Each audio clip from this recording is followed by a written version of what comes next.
celebrating its 50th season. This is the Luther Ford Lincoln Coaches Corner.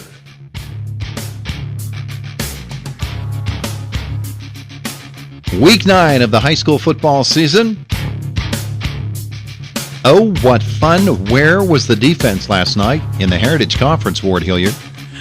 Yeah, to quote Mr. Benedict, man of the day, what a night. Speaking of which, Indiana High remains alive in the WPIAL, a big win over Laurel Highlands last night. Huh? Yeah. All right, so good stuff. Let's get to the scoreboard.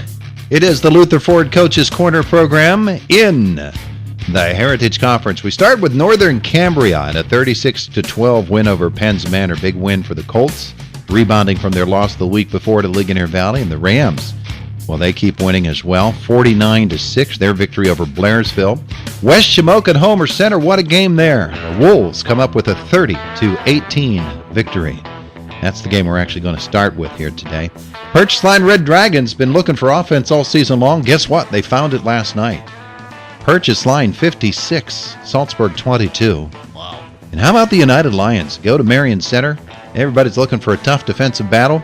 It's only 53-35. Wow. Lots of scoring last night in the Heritage Conference. Westpac, here we go. Berlin Brothers Valley beating Blacklick Valley 38-8. Portage 42, Conemaugh Valley 14, Myersdale 48-20 over North Star. Shades right up there at the top, undefeated. They're set up for the Appalachian Bowl next week against Ligonier Valley. The Panthers with a 42-19 victory over Whitmer. And there's one game left to play, Conemaugh Township Ferndale. That will not impact the matchups. We're pretty certain of what those matchups will be for the Westpac Heritage crossover games next week. WPIAL 4A Big 8. Indiana 41, Laurel Highlands 7. Indiana will play Greensburg-Salem next week. Both teams 3-3 and 3-6 overall.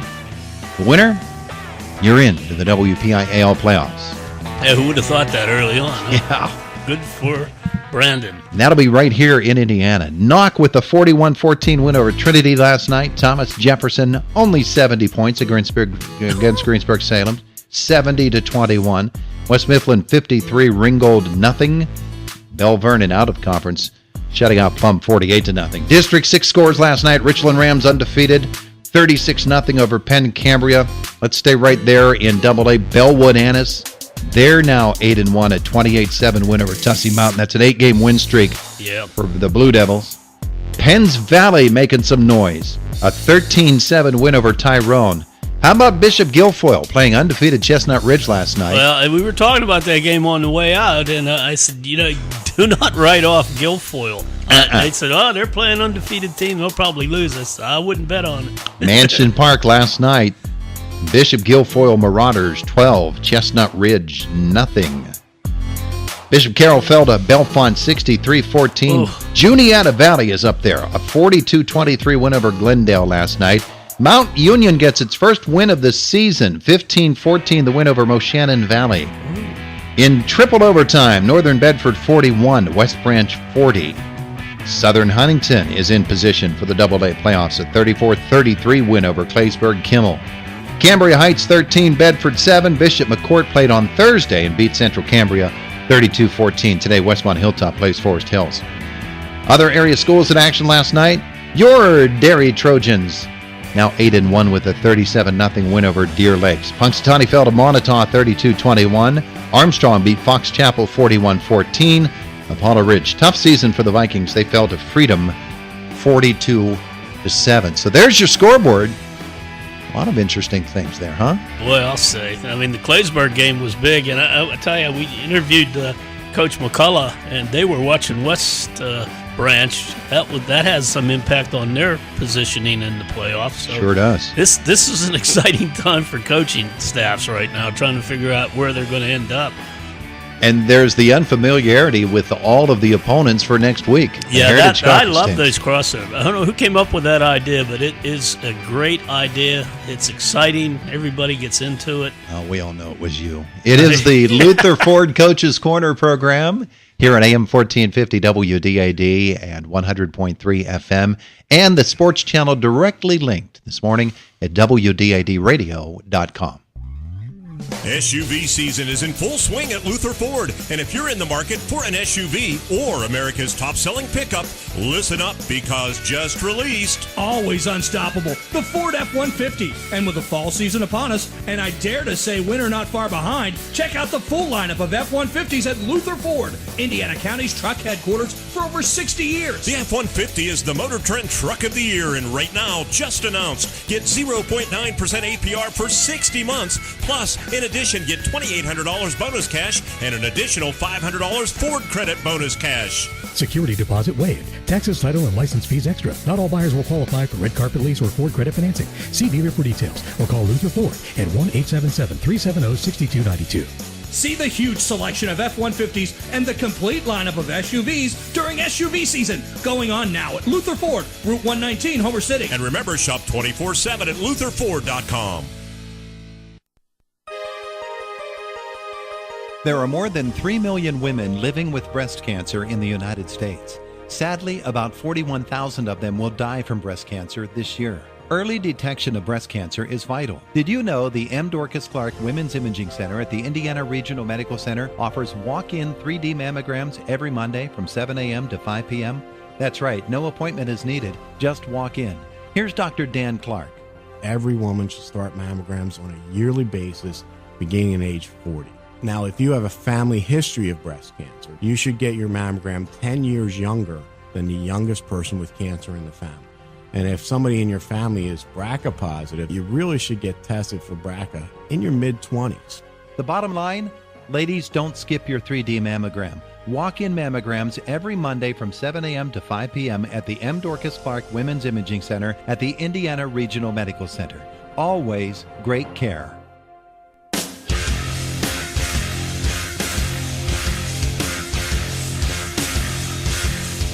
It's the Luther Ford Coaches Corner program, AM 1450, WDAD 100.3 FM, and online. You can listen on your computer today at the Sports Channel, directly links at WDADradio.com. If you go to Trib Live High School Sports Network, there's a direct link as well to the Sports Channel.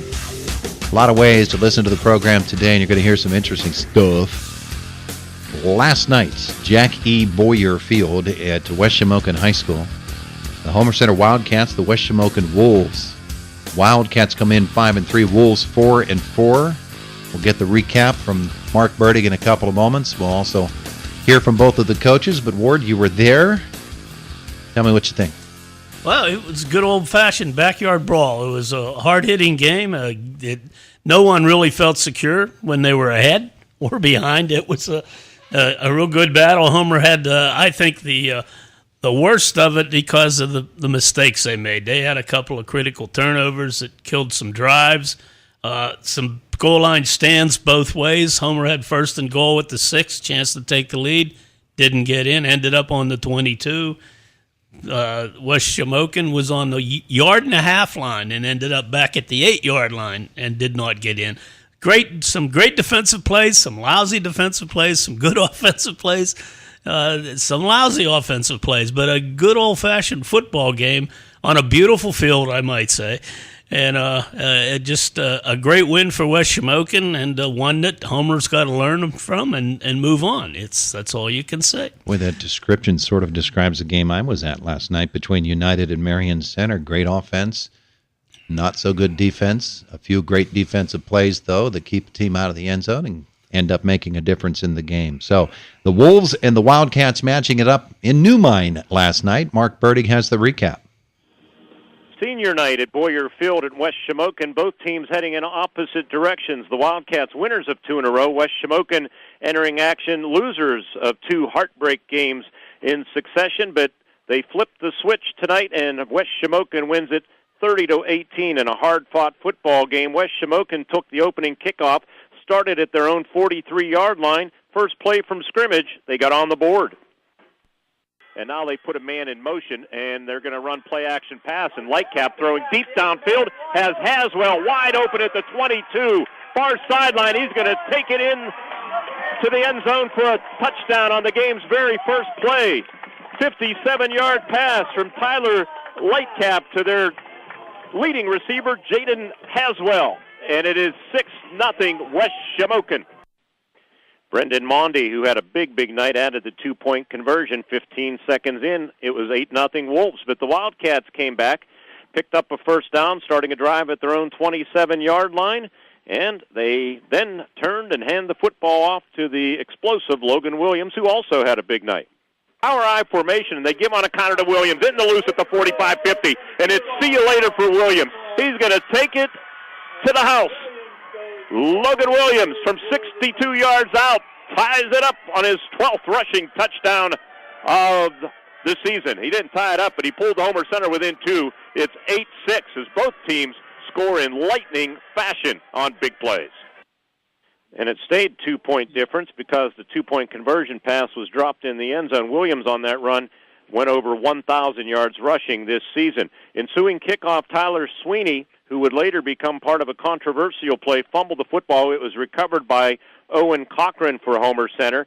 So they started at the West Shamokin 42-yard line. First down gained 4 yards. Second down gained a lot more.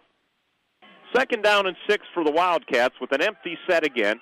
Again, that bunch formation to the right, and they fake it to Williams on the jet. They're going to throw deep for Ciani, wide open at the 12 into the end zone for a touchdown.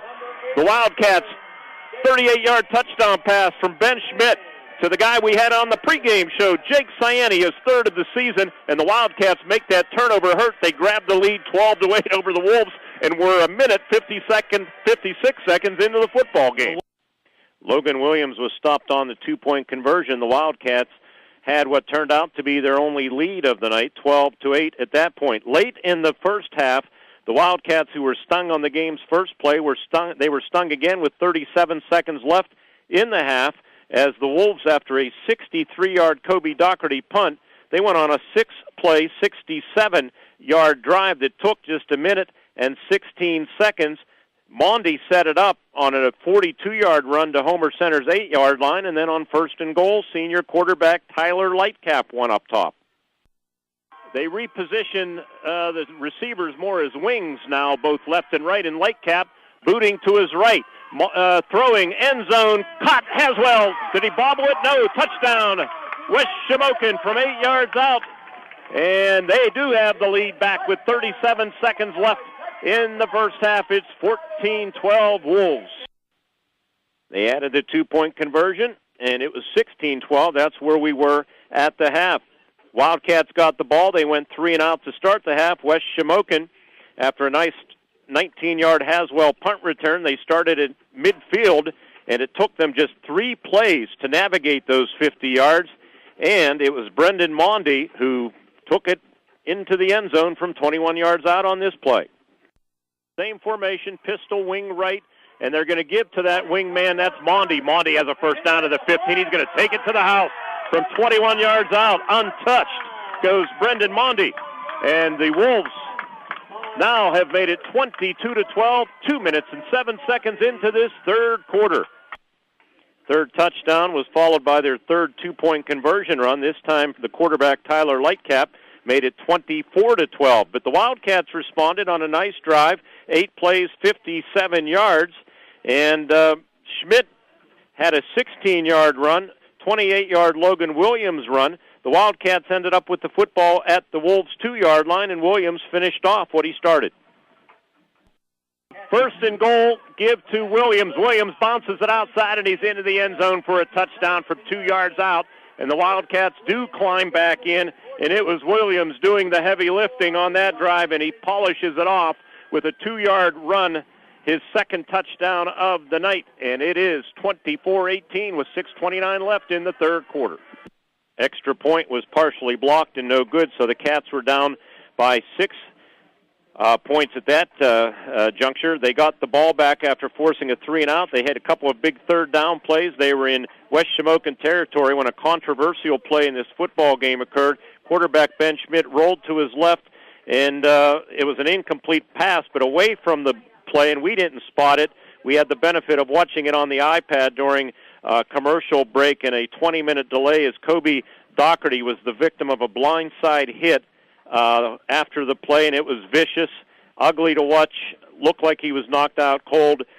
Very, very scary moment, and they eventually carted him off the field and so careful getting him loaded up and we had about a 20-minute delay at that point. But the Wildcats then ended up turning the ball over, and West Shamokin put the game away after Homer Center had a great opportunity, ended up with a first down and goal at the West Shamokin 6, but ended up losing 15 yards. Schmidt sacked on a fourth down and goal play, and that pretty much put the game away. Homer Center needed a stand, and they couldn't make it happen. As a matter of fact, West Shamokin marched down the football field, and Brendan Mondy put the finishing touches on the Wolves' victory on this play. 2 timeouts left, I think, and they give to Mondy again from the right wing. Cuts it up to the 10, the 5, goal line, touchdown, and they've put the game away. Brendan Mondy, his second touchdown run of the night, this one from 16 yards out, and it's West Shamokin 30 and the Homer Center Wildcats 18. Yep, and that was the final score in this football game as Mondy rushed for 173 yards on 20 carries, and Williams had a big night for Homer Center, 142 yards on 19 carries, but the Wolves a big win here, and Homer Center suffers a tough setback to drop to 5-4 as the Wolves improve to 5-4. 8:16 in the morning. It is the Luther Ford Coaches Corner program. Our interviews with our head coaches next. First of all, we'll do head coach Greg Page of the Homer Center Wildcats. Disappointing loss for them. Our Wildcats coaches interview brought to you by Forged Human Performance Center and by Albas of Homer City. In sports, athletes are looking for that competitive advantage. So where do you find it? At Forged Human Performance Center. Forged Human Performance Center is the area's premier source for sports performance training. Train with an experienced and certified strength and conditioning coach to help improve athletic skills like speed, agility, quickness, and strength while reducing the likelihood of injury. Sports performance training at Forged Human Performance Center. Conveniently located on Route 119 in Homer City, or go online at forgedhpc.com. Coach, first question, obviously, our thoughts and prayers for Kobe Doherty. Let me ask you, first of all, if you've learned anything about Kobe's condition as he was taken off the field after a lengthy delay. Yeah, I think on the... There you go. We good? I think on the field he was passing a lot of the tests as far as questions and extremities and things like that. And they had said this is more for precaution, and I just did get word from one of the ambulance guys that he was talking pretty normally on the way to the hospital. I don't know. I would think at the very least it's a concussion, but that points to good signs that he was, he's very, very coherent. That's good news indeed. With technology now, you have the benefit we did of looking at a very ugly football play on the iPad. We're following the ball as Ben came near side, and I don't even know if you saw what Ben did, but he, under a great duress, moved the ball from his right hand to his left hand and threw it into the feet of an intended receiver and out toward midfield undetected by us. And unfortunately, and you wonder, watching the replay on iPad, how it went undetected on the field by the Stripes. I know you weren't very happy about it. Any comment on what you witnessed? Am I going to get in any trouble? I wouldn't think so. I mean, I don't want to. I'm not going to embarrass our school district. I was yelling because, and I didn't even see it at first, but you got a kid laying prone, and a couple of our guys were saying that it wasn't good. And then we did look at the iPad, and it wasn't good. So it is what it is. I mean, it's an emotional game. Yeah, it is. I mean, the whole point of emphasis is supposed to be things well away from the ball, which it was, and the point of emphasis is supposed to be about up around the head area where his helmet flew off. So, we've all had kids that have made plays that might be along the edge. I just don't think that was good. That's the best way I can say it. What explanation did you get, if any, on the field? Nobody saw it. And I really get tired of hearing that every week on calls. Not just situations like that, but it is what it is. Coach, let's focus on the football game. Certainly a game that you had opportunities. Let them on the field. Quite frankly, they left a drive on the field too, but assess this football game and your performance tonight. I just think we made too many mistakes. We have the lead. We give it up late in the half. We give them another score, and then we claw back, and now we're down to either tie or take the lead at the 7, first and goal at the 7. And again, we don't have one of our playmakers in, but that shouldn't matter. We for whatever reason we didn't get enough protection. I'm not going to lay that all on the line. That's times you're putting 4 guys out in patterns because you're trying to spread the field, but we didn't get it done down there, and that was critical. And then they come down and they have a nice drive and score to basically seal it. But we had penalties and they had penalties too, but we had more turnovers, and you're not going to come out of it that way. And they're a good football team. I've tried to tell people the last 2 weeks I think they hit some misfortune, but they were ready to play tonight. Yeah, they were, and I think they were really stung with those back-to-back losses. After the Doherty injury, you have to punt the football, but then you pin them, and they commit a holding and an unsportsmanlike penalty. Defense does a great job. After Schmidt's 15-yard punt return, you start at the West Shamokin 32. You then have a first and goal from the 6. Talk about that sequence and maybe what went wrong. Well, we tried to go with a run on first down.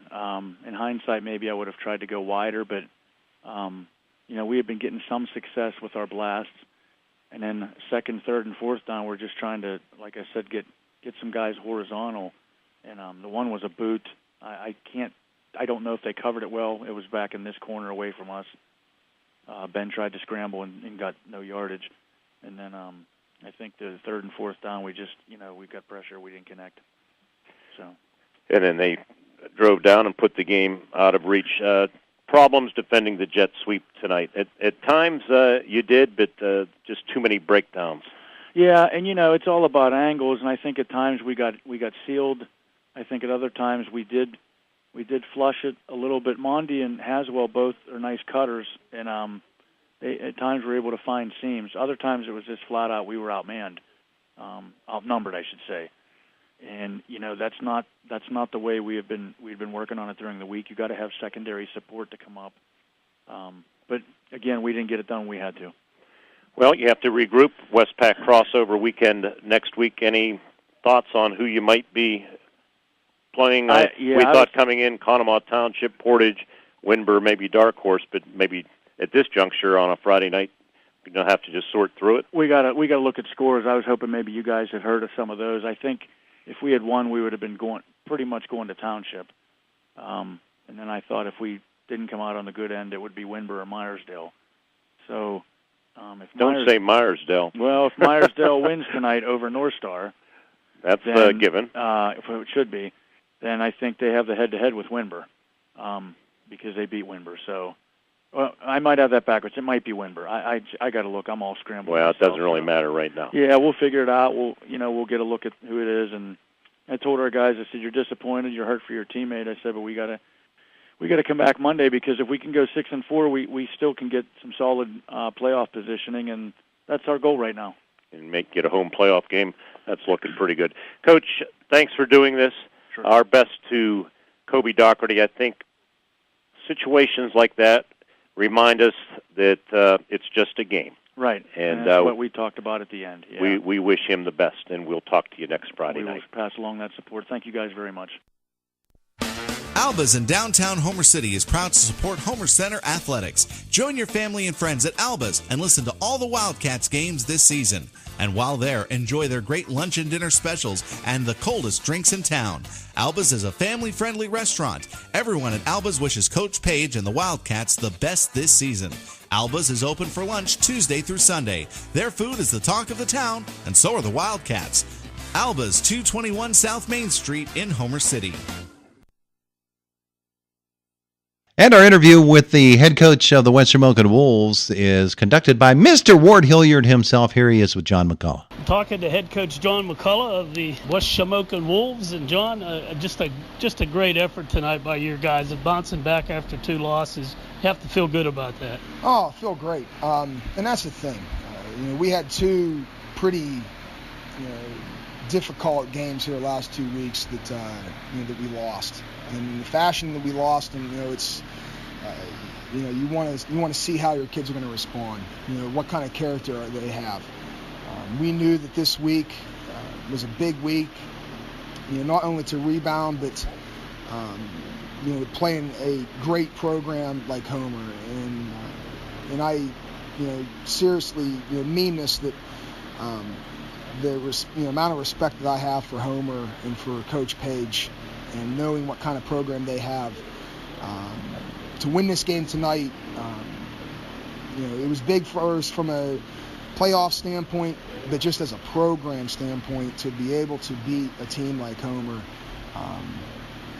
means so much more to us. Well, I know talking to you in the past, that was always one of your goals, is to elevate your program. And a game tonight, I said one of the keys was for you guys to create some turnovers. 2 big ones, I think, really helped turn the tide. Right. Yeah, the interception. I'm trying to remember the other one. It was another interception. Another pick. That's right. For us to create some turnovers, and the fourth down stop that we had down there in the fourth quarter, to me was one of the biggest plays of the game. The sack by Dan Goldstrom on fourth down. Like you said, going back to to beating a team like Homer, they're a program that we strive to be like, and we're getting there. We're slowly getting there. Well, you sort of demonstrated that here tonight. I think the running of Brendan Mondi was just spectacular. He was really rock solid tonight. I mean, Brendan, he comes to play every Friday. He's one of the more physical runners that we've had in this program here for a while. And he's a kid that we definitely rely on, and I think that's 3 in a row now that he's been over 100 for us. So he continues to come up big for us. Well, you had success with the jet sweep, and you just kept going to it, and it just kept working. Yeah, it was working. With Brendan and Jaden, there in the second half, credit Coach Page and his staff. They adjusted to it. They started taking that away from us. Fortunately, on the last drive that we had, we were able to break one on a third. I think it was a third or fourth down. That really kind of swung the game in our favor at that point. Well, I heard you talking to some coaches here. Your scoreboard watching. We're going to find out who plays who as far as the crossovers go. But you guys are looking down beyond that, and I don't blame you. Yet an effort like this tonight makes you a team to be dealt with in the playoffs. Well, hey, we just need to keep moving forward. You're right, yeah. You don't want to say that you're scoreboard watching, but it's kind of human nature that you want to know what everybody else is doing. I think we got some help tonight, and we definitely helped ourselves out with this win. Well, I wish you well down the road. It's always good to talk to you. I appreciate you taking the time.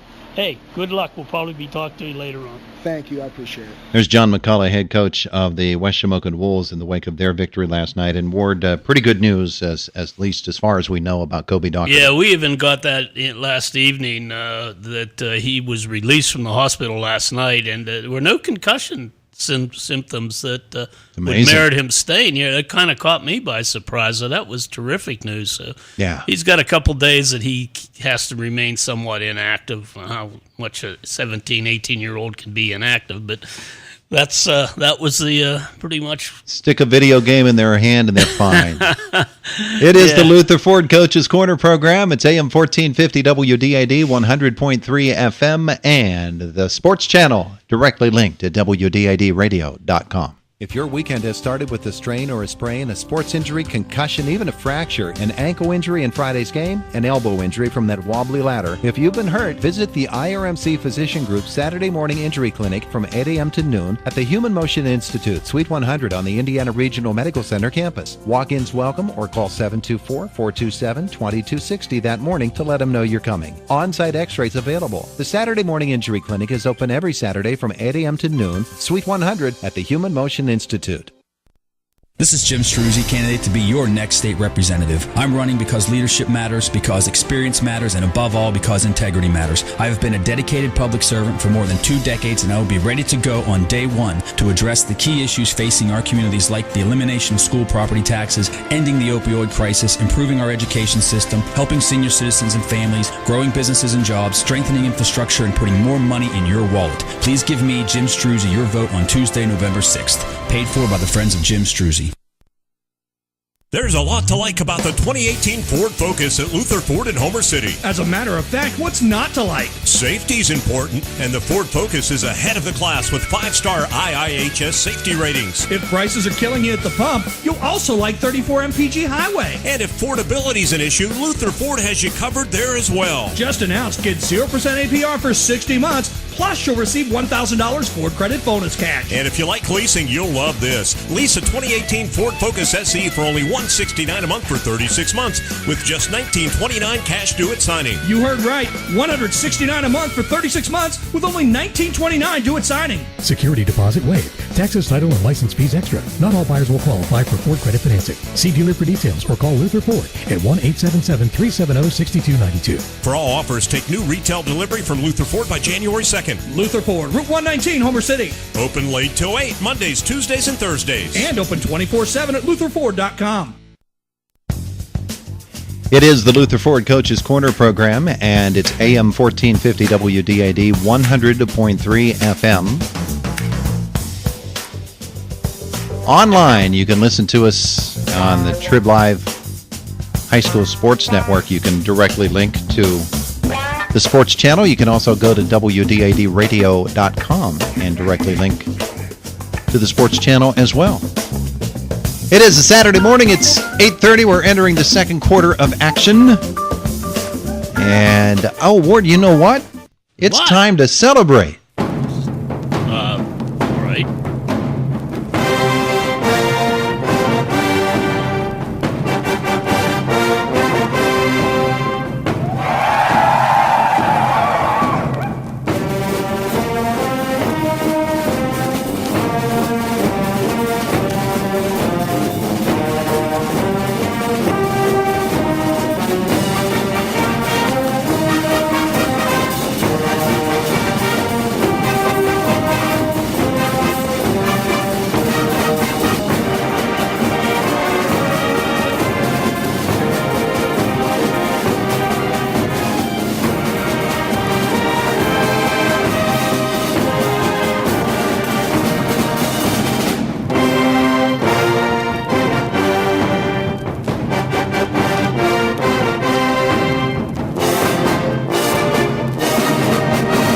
We do it every time Indiana High brings home a win, and they did last night. The Indiana High Little Indians keep their playoff hopes alive with the victory on the road against Laurel Highlands. Jack Benedict has the story. What a great start for the Indiana High football team. The first half, they rolled up 20 points.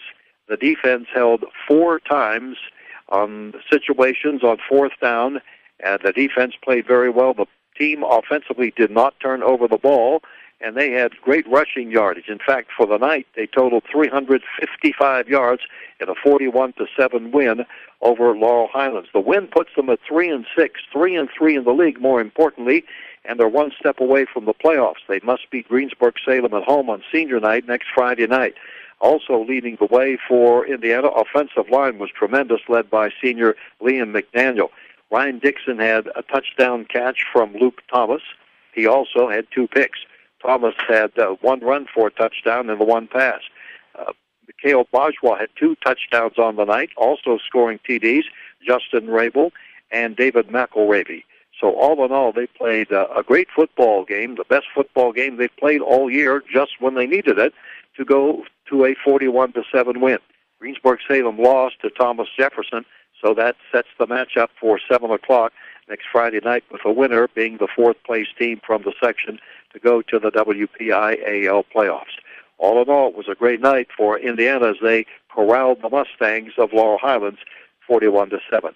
Jack Benedict reporting for the Luther Ford Lincoln Coach's Corner Show. And thanks to Jack for that reference to corralling the Mustangs. Clever, was it not? The man's a master. He is. At his craft. Absolutely is. Our interview with the head coach of the Little Indians, Brandon Overdorf, Bruce Weber, caught up with him on the field after the game. It's brought to you by Grand Beginnings Children's Center and by Forged Human Performance Center.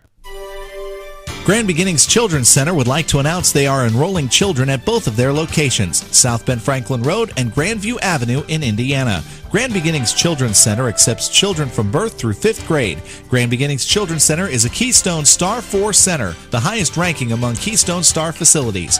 And they have a PA Pre-K Counts classroom. They're open Monday through Friday from 6:30 a.m. to 5:30 p.m. Visit grandbeginnings.net or schedule an appointment to find out more.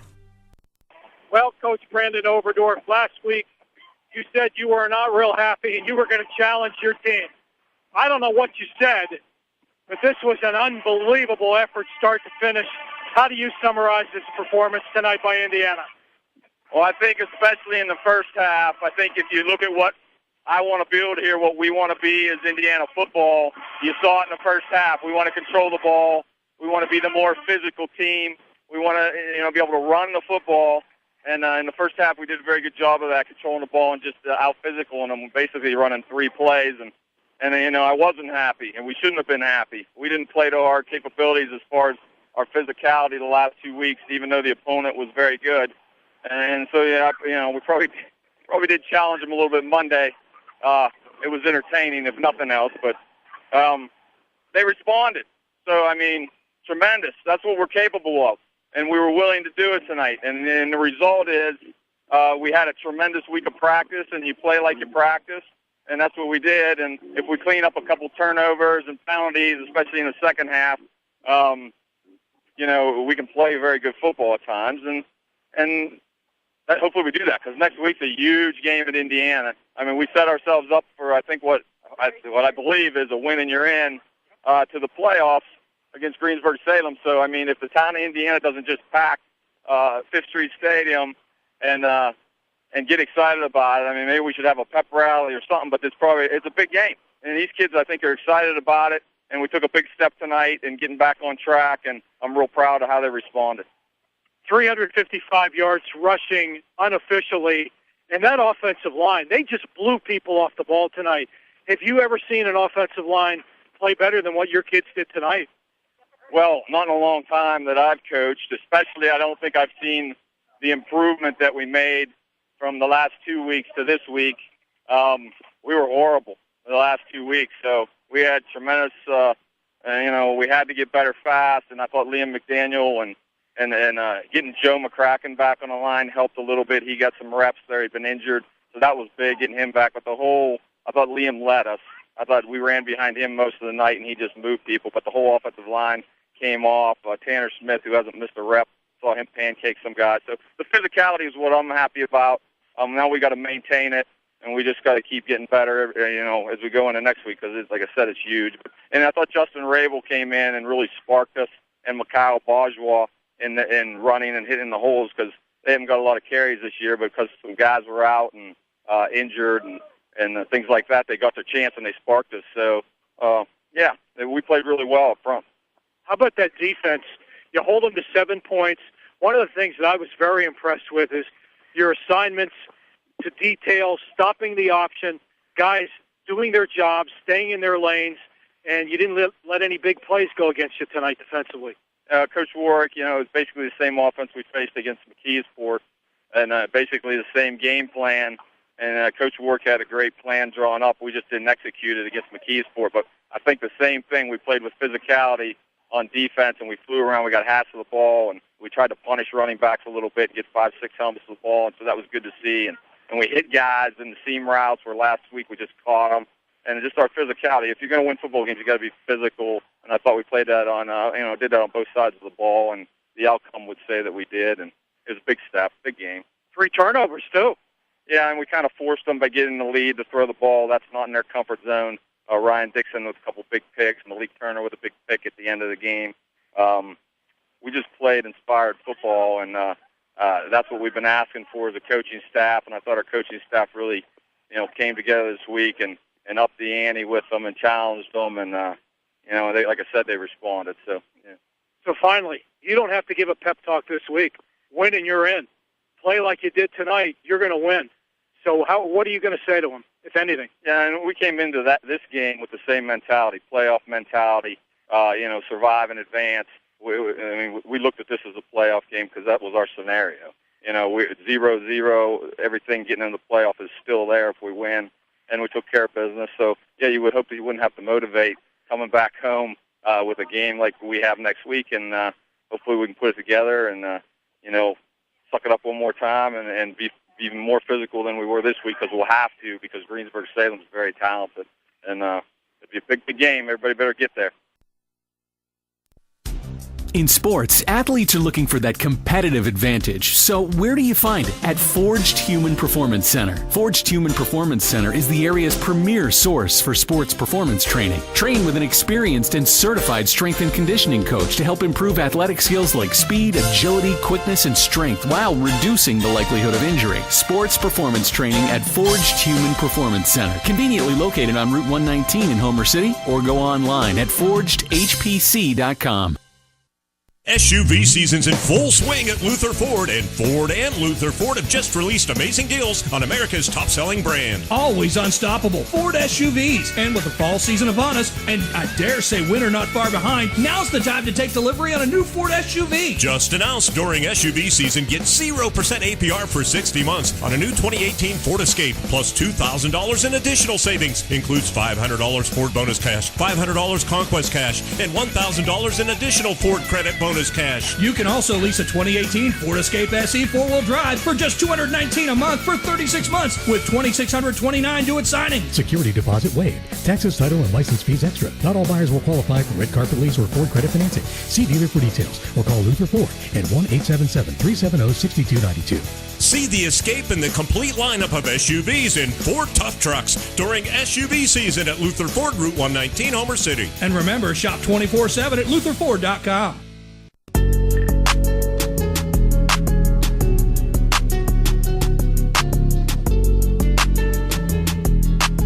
The Luther Ford Coaches Corner program, AM 1450, WDID 100.3 FM, and the sports channel directly linked at WDIDradio.com.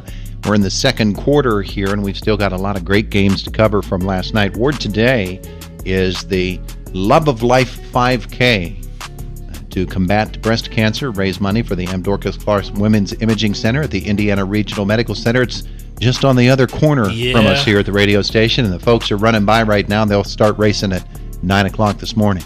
Yeah, that's a great event, and they just seem to be cursed. I mean, the weather just seems to be bad every year. I know we went up to watch the start a couple of years, and it's generally not too pleasant out there. And today, they'll get by. It's a nice, cool day anyway. It's a good day for running. Yes, it is. What it is. All right, let's get back to football from last night as we were talking about all of these great games that took place last night and all of this offense that we found in the Heritage Conference. I don't know if the defenses took a holiday last night. I think the offenses have just gotten that. The talent has always been there, and Purchase Line's a good example. I don't know when they're coming up, but I said all year long, this team's going to explode sometime, but it's just been one of those years where if you show any signs of weakness, these offenses are going to pound you. Well, then, since you said Purchase Line, let's make them next, shall we? How was that for a segue? Huh? It is the Luther Ford Coaches Corner program, and last night the Purchase Line Red Dragons, the Salzburg Trojans. I always called it the Crimson Highway because on one end of the county, Route 286 begins with the red-clad Salzburg Trojans. At the other end of the county, Route 286 continues with the red-clad Red Dragons, so it becomes the Crimson Highway. You're so clever. One big week of each football season. The Red Dragons hosting the Trojans last night, and they come away with a 56-22 victory over the Salzburg Trojans. The game was closer than that for most of it. A Red Dragons score first, Josh Seister, a 26-yard touchdown run. One of the things you'll notice about this is there were a lot of long runs in this game. Yep. Seister goes from 26, 9:51 in the first, and it's 6-0 Red Dragons. But Salzburg comes back, and boy, did they. Only 11 seconds later, Josh Gibbons hits a 65-yarder to Dylan Cindric. Cindric is fast. Gibbons has a great arm. It's a wonderful combination for the Trojans. The two-pointer is good, and it's 8-6 Salzburg. Just like that, only 11 seconds after Purchase Line got on the board.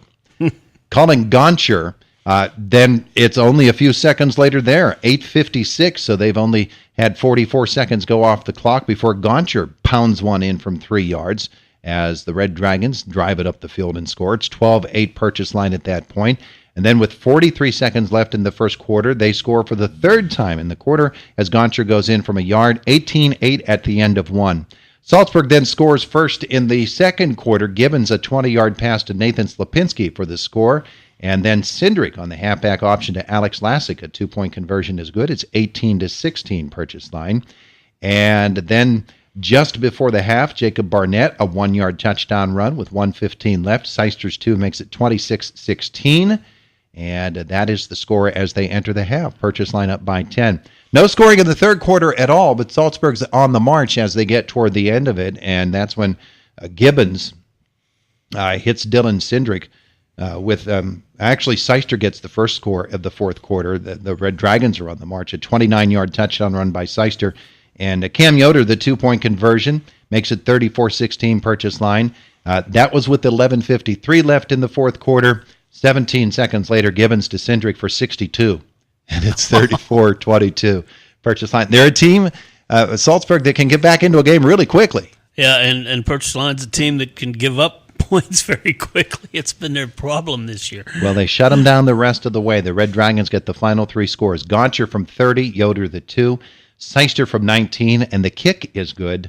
I believe that's a Barnett who kicks it, and then Barnett recovers a fumble and returns it for the touchdown. The final score, 56-22, the Red Dragons with the win. And our interview with Matt Felisic, the head coach of Purchase Line, is brought to you by Nelson and Associates Insurance. Game plans, how important they are in the world of sports. Coming up with the right strategy to ensure success. Who's on your team to help you reach your goals in life and protect your assets? Jack Nelson of Nelson Insurance can develop the right insurance game plan for you. Nelson Insurance is an independent agent representing Erie Insurance and other fine companies. Call Nelson Insurance for a review of your financial game plan. Nelson Insurance, Franklin Street Clymer, 724-254-9276. Coach, it seems like the boys must have had their Wheaties this week, huh? Red Dragons get out there and getting after Salzburg last night. Yeah, last night was probably our best game of the season on both sides of the ball, offensively and defensively. Probably the most physical we've played. It was impressive to watch us last night. Well, the game comes into the fourth quarter, and it's still kind of tight. The Trojans didn't want to back down from your guys last night. No, first half especially. We were matching scores with each other. Kept it pretty interesting and exciting up till the fourth quarter. But yeah, fourth quarter, we made a couple good stops on them, and we were able to, we kept scoring. I think we only punted twice or whatever, and, made the score what it was. But yeah, it was a good game up until the end there. Hey, we get into the first half now. I want to talk about that a little bit. Josh gets that 26-yard run, 9:51 to go, and they come right back at you, and they get a score and take a lead. Talk about how quickly Salzburg can turn it around.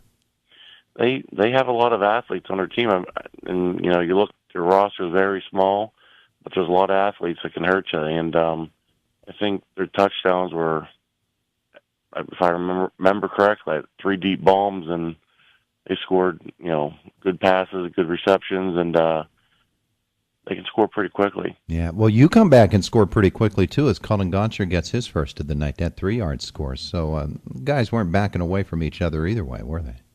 No, Colin ran hard all night, and Josh ran hard, and even Cameron Yoder.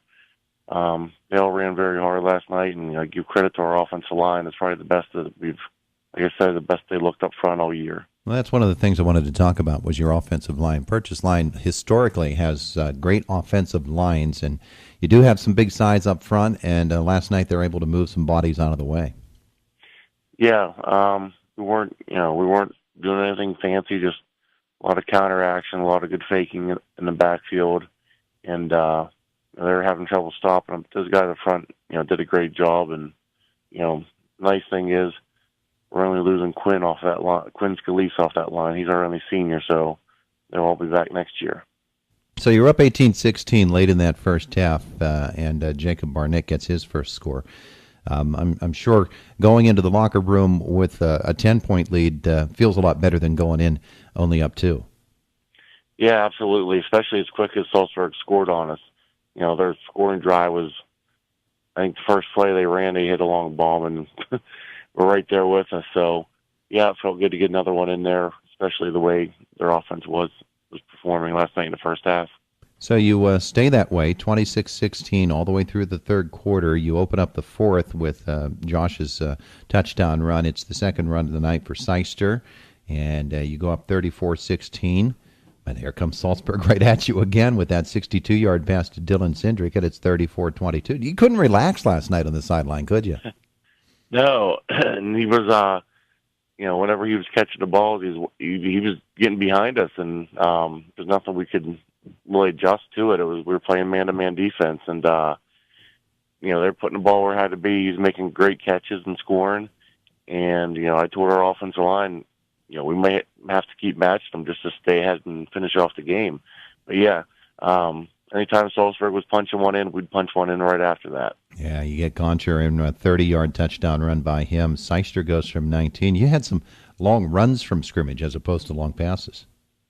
Yeah, I think all night I think we only attempted 3 or 4 passes, and that was right at the end of the first half. So we were moving the ball pretty well, and Seister and Goncher, one rushed for like around 250, and I think the other one was around 150. So they did a great job last night. Yeah, absolutely. So here you go. You've gotten through the Heritage Conference portion of the season. One more mile to go for your team and the Westpac crossover game. I know the guys, they have to be approaching it with mixed feelings. They put together a nice win last night. They have to feel pretty good about themselves, but they've got to pour everything into this final game of the season next week.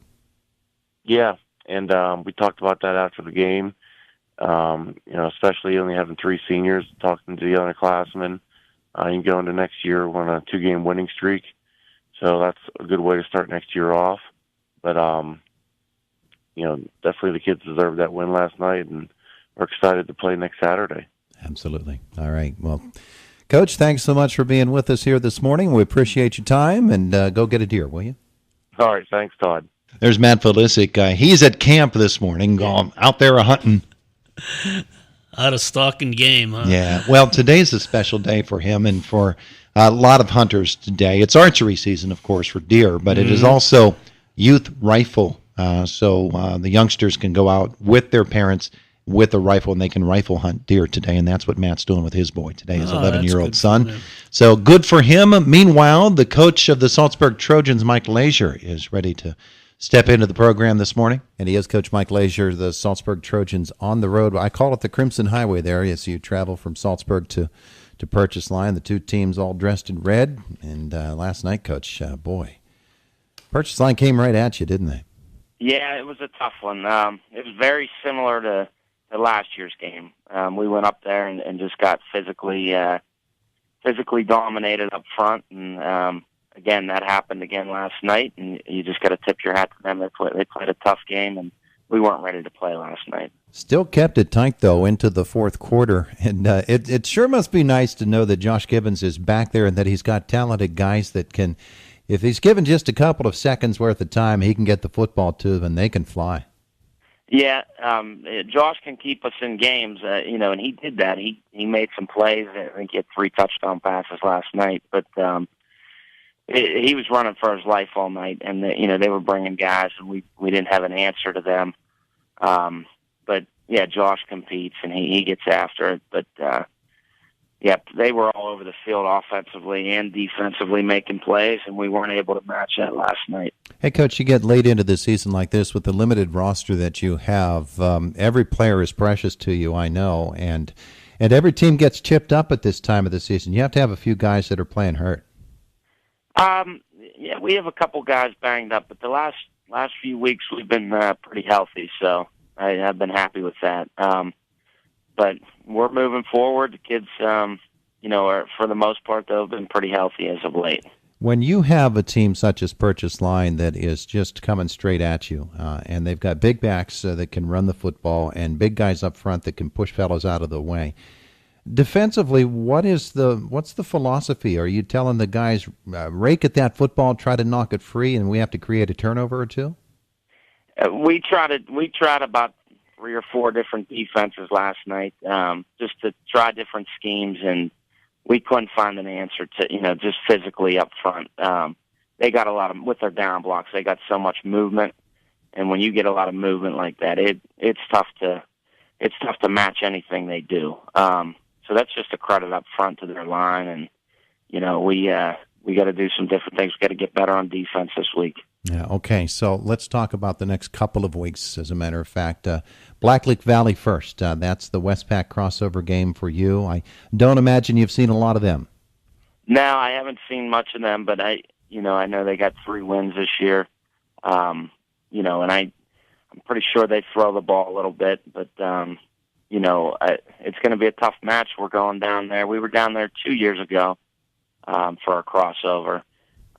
So it will be a tough game. We'll be ready to go. The kids will get some film and try to get the kids ready as best as we can be ready to go down there and get a win. Yeah, you got to do some studying here for the next couple of days and to get your team ready to go. And then it's pretty certain you're in the District 6 playoffs, which must feel just terrific for the guys. Yes, coming on, it would have been nice last night to get a win and go into the playoffs like that. But these kids deserve this opportunity with the wins that we did pull off this year. So I'm happy for our kids that they're going to get a playoff game. I think it's been 26 years since a playoff win or so. So these kids got some opportunities ahead of them. And we'll get back to work Monday and get these kids ready to go down the stretch. Yeah, I remember a couple of years ago when they made the playoffs. I believe the game was at Marion Center, and it was the first time they'd been in the playoffs in quite some time, and how good that felt for them heading into that football game. Well, Coach, you do have some work ahead of you, getting ready for Blacklick Valley, and then keeping everybody healthy for the following week. Thanks for spending some time with us this morning. Thank you. I appreciate it. There's Mike Lazier, the head coach of the Salzburg Trojans. It is the Luther Ford Coach's Corner program here on AM 1450 WDID and 100.3 FM and online, the sports channel at WDIDradio.com. Let's take a breath here, Ward, before we get back to the scoreboard in our second half of the program and take a look at next week's games in the Heritage Conference Westpac crossovers. Of course, the Appalachian Bowl will be 7 o'clock next Saturday night. You'll hear it on Cat Country 106.3 FM. The Ligonier Valley Rams, third straight appearance in the game and against the Shade Panthers. So 3 straight years and 3 different opponents coming out of the Westpac. The Rams are the consistent part there. Yeah, Shade having a great year. They're beating most of the teams over there handily. I just don't think they're going to be up to beating Ligonier Valley. All right, other games. The second-place team in the Heritage Conference will be Northern Cambria, the Colts, making the trip to Portage next Friday. Both of them 7-2. That's an awful tough place to play. Yeah, it is. And Portage kind of stumbled out of the blocks, but they have been coming strong. That's a home game for them. I got to pick the Mustangs in that one. United will make the trip to Conemaugh Township. We're going to hear the United story in just a couple of moments as they took on Marion Center last night, came away with a big win. The Conemaugh Township Indians are 6-2, United at 5-4. The complicating factor there for the Lions is the fact that Kyle Silk pulled up with a hamstring, and we just don't know his availability for next week. And even if he is 80-90% healthy, does Kevin Marabito want to play him in a game with the District 6 playoffs happening the week later? Yeah, that's the unknown, and with that factor in mind, you got to lean toward Conemaugh Township. Again, these are all home games for Westpac this year, so they get a slight advantage right off the bat. West Shamokin's big reward for beating Homer Center last night is they get to go to Myersdale. Welcome to Maryland. Enjoy the stone crabs. You're just about there, aren't you? Down the Deep Creek, you may as well take a sailboat. Yeah. I'm going to pick the Wolves to win that ball game. Both the Red Raiders and the Wolves are 5-4.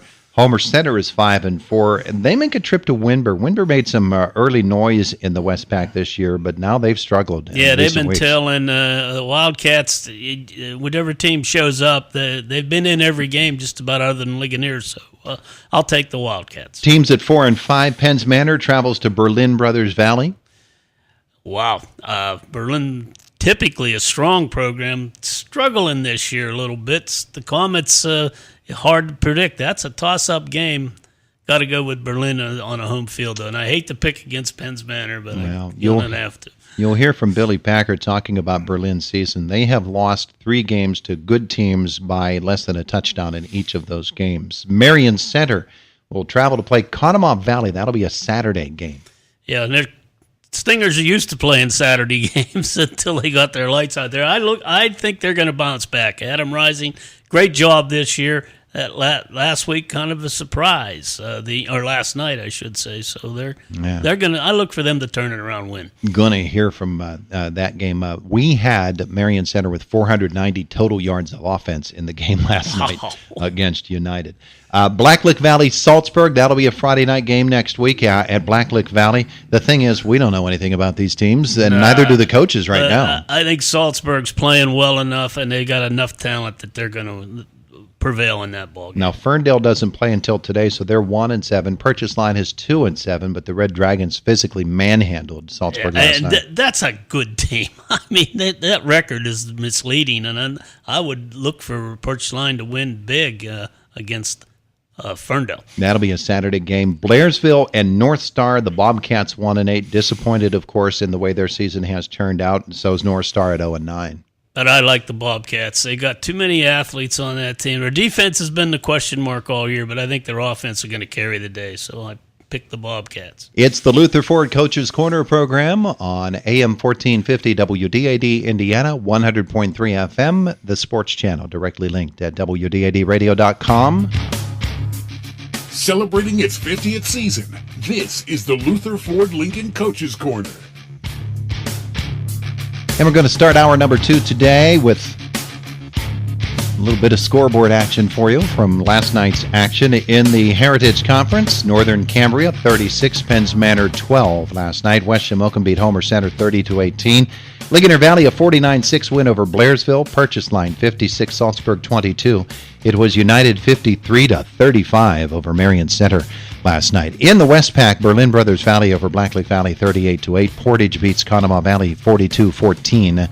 Myersdale a 48-20 win over North Star. Shade beating Winber 42-19. Conemaugh Township will play at Ferndale today. WPIAL 4A Big 8 Indiana 41, Laurel Highlands 7. And while at the same time Greensburg-Salem was losing to Thomas Jefferson 70-21, Indiana will play Greensburg-Salem next week. And it's at Indiana. The winner is in to the WPIAL playoffs. These Indiana folks need to get out and support that team. They got a chance here to have a great season. Absolutely. Knock beats Trinity 41-14 out of conference. West Mifflin a 53-0 win over Ringgold. Bell Vernon goes out of conference, beats Plum 48-0. District 6, Richland 36, Penn Cambria 0. Ooh, they are for real, are they not? Rams and Rams at the top of the AA. Yeah. Richland ahead of Ligonier Valley in total points at the moment. Penns Valley beats Tyrone 13-7. Guilfoyle shuts out previously undefeated Chestnut Ridge. Bishop Guilfoyle 12, Chestnut Ridge 0.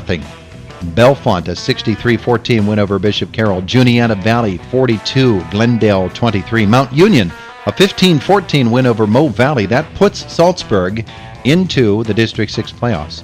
Northern Bedford beats West Branch 41-40 in 3 overtimes. That's big for West Shamokin that West Branch lost. Yep. Southern Huntington a 34-33 win over Claysburg-Kimball. That's a big game too. How about Bellwood Annis? They're not sneaking up on anybody. No. But they're playing AA ball, and they're there. You two Rams at the top. I know that you're aware of Bellwood Annis. Blue Devils beat Tussey Mountain 28-7. Cambria Heights 13, Bedford 7. And in a game played on Thursday night, Bishop McCourt beat Central Cambria 32-14.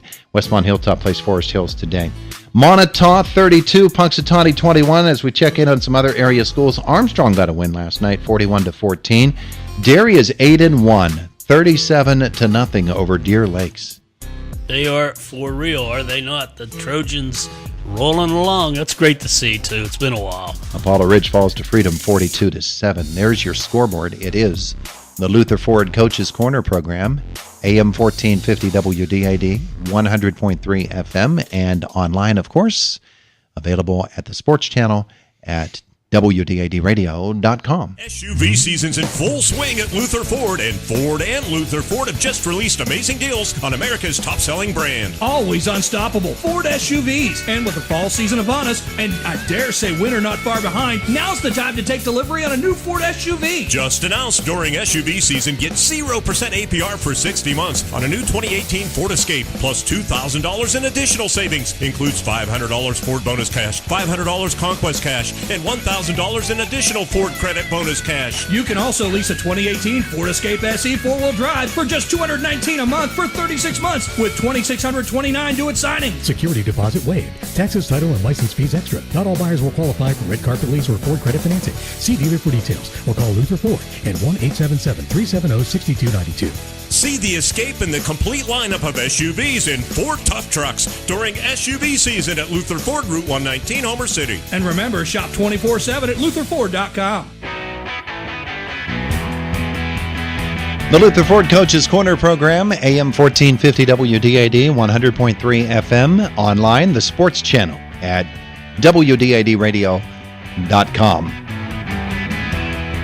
And the Ligonier Valley Rams, they're the Heritage Conference champs. They are set up now for a visit to the Appalachian Bowl, their third straight. They'll take on the Shade Panthers. Last night they had one last mile to go in the Heritage Conference season, and they took it as they met up with the Blairsville Bobcats. And, of course, when you're talking Blairsville Bobcat football, Chuck Clark has their games each week on Cat Country 106.3 FM. So we had that one. Here's Chuck's recap. Coach Dettori, pretty much what we expected from this Ligonier Valley team. There's no doubt. They're a machine. They're well coached. They have size. They have strength. They have speed. They have all the things that any coach would like to have year in and year out. But, it's a fleeting thing. You got to enjoy it while you have it, and I'm sure that coaching staff's enjoying it over there.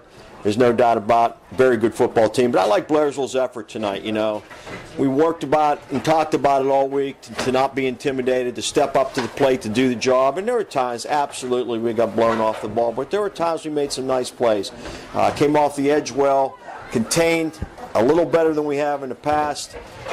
Still struggling, still learning. Some nice hookups, catching tonight with Isaac Whitmer. Whitmer catching some nice footballs, but just a little more knowledge here, a little more there. Many things that bode well, Chuck. I think, these kids are going to grow. They got a good taste of a lot of bad taste.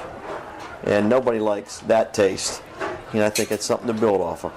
Big offensive night for Ligonier Valley tonight. They got 2 touchdowns in the first quarter. Kyrie Miller, a 2-yard run, and Sam Sheeter, a 9-yard run. John Caldwell, a 27-yard touchdown pass in the second quarter to make it 20-0. Miller scored again, 3 yards out to make it 28-0 before the half. Bobcats did intercept 2 passes at the end of that second quarter. In the third period, Kyrie Miller, a 5-yard touchdown run. He scored another touchdown, 41 yards out to make it 42-0. Blairsville's only touchdown came with 3:30 to play in the third quarter.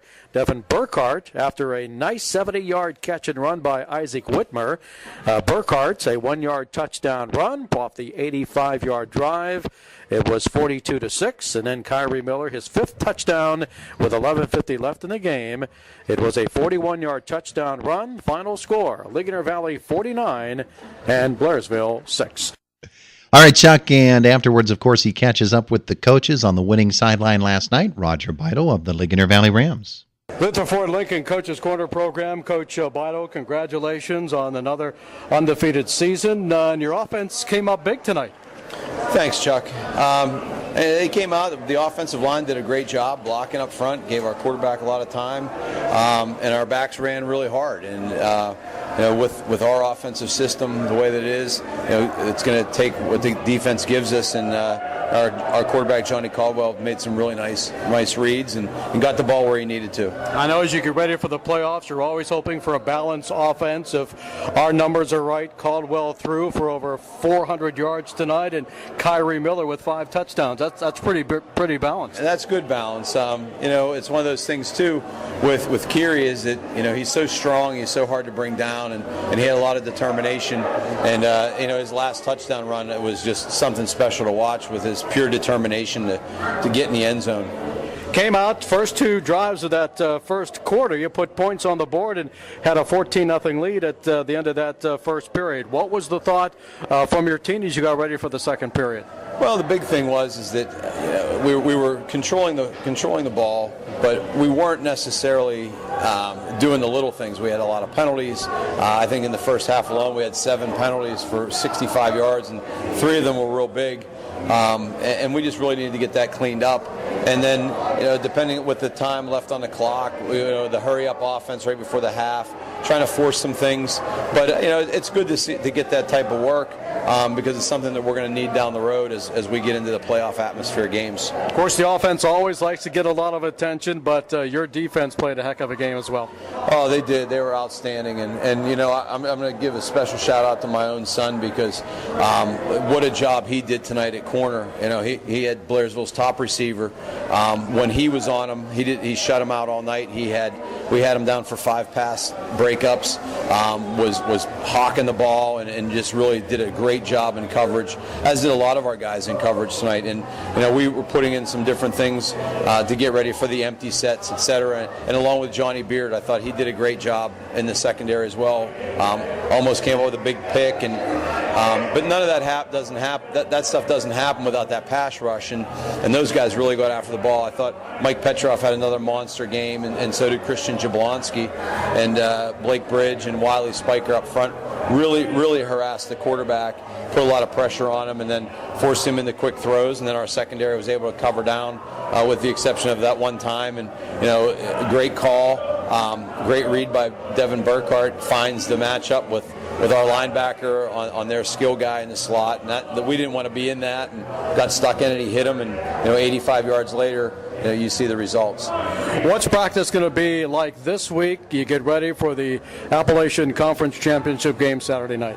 Well, fortunately for us, Shade does some of the similar things that Blairsville does with the empty sets and throwing the ball. So it was one of those things where we had a chance this week to get a good look at what we're going to see in the future, practice some things, get back to the drawing board, and really get our kids to the point where this is the time where we're going to get dialed in and focused in on another great run. And we feel like we're carrying the entire conference on our shoulders, and we represent that Appalachian Bowl, and we want to make sure that we bring that back to our conference again this year.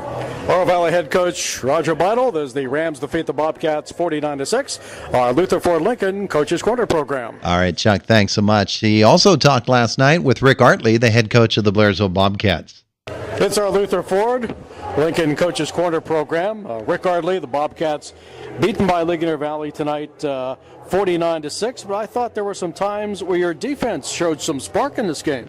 Yeah, early in the game we had a couple opportunities to create some turnovers that we left get away, and then that's when we went down 14-0. But after we went down 7-0, we had a great return, get us inside the 20, but we couldn't do anything with it. We missed 2 opportunities on that drive to put it in the end zone. We had incomplete passes. So, at that point, there was some different sparks along the way. The next drive actually was the drive that they were set up to kick a field goal.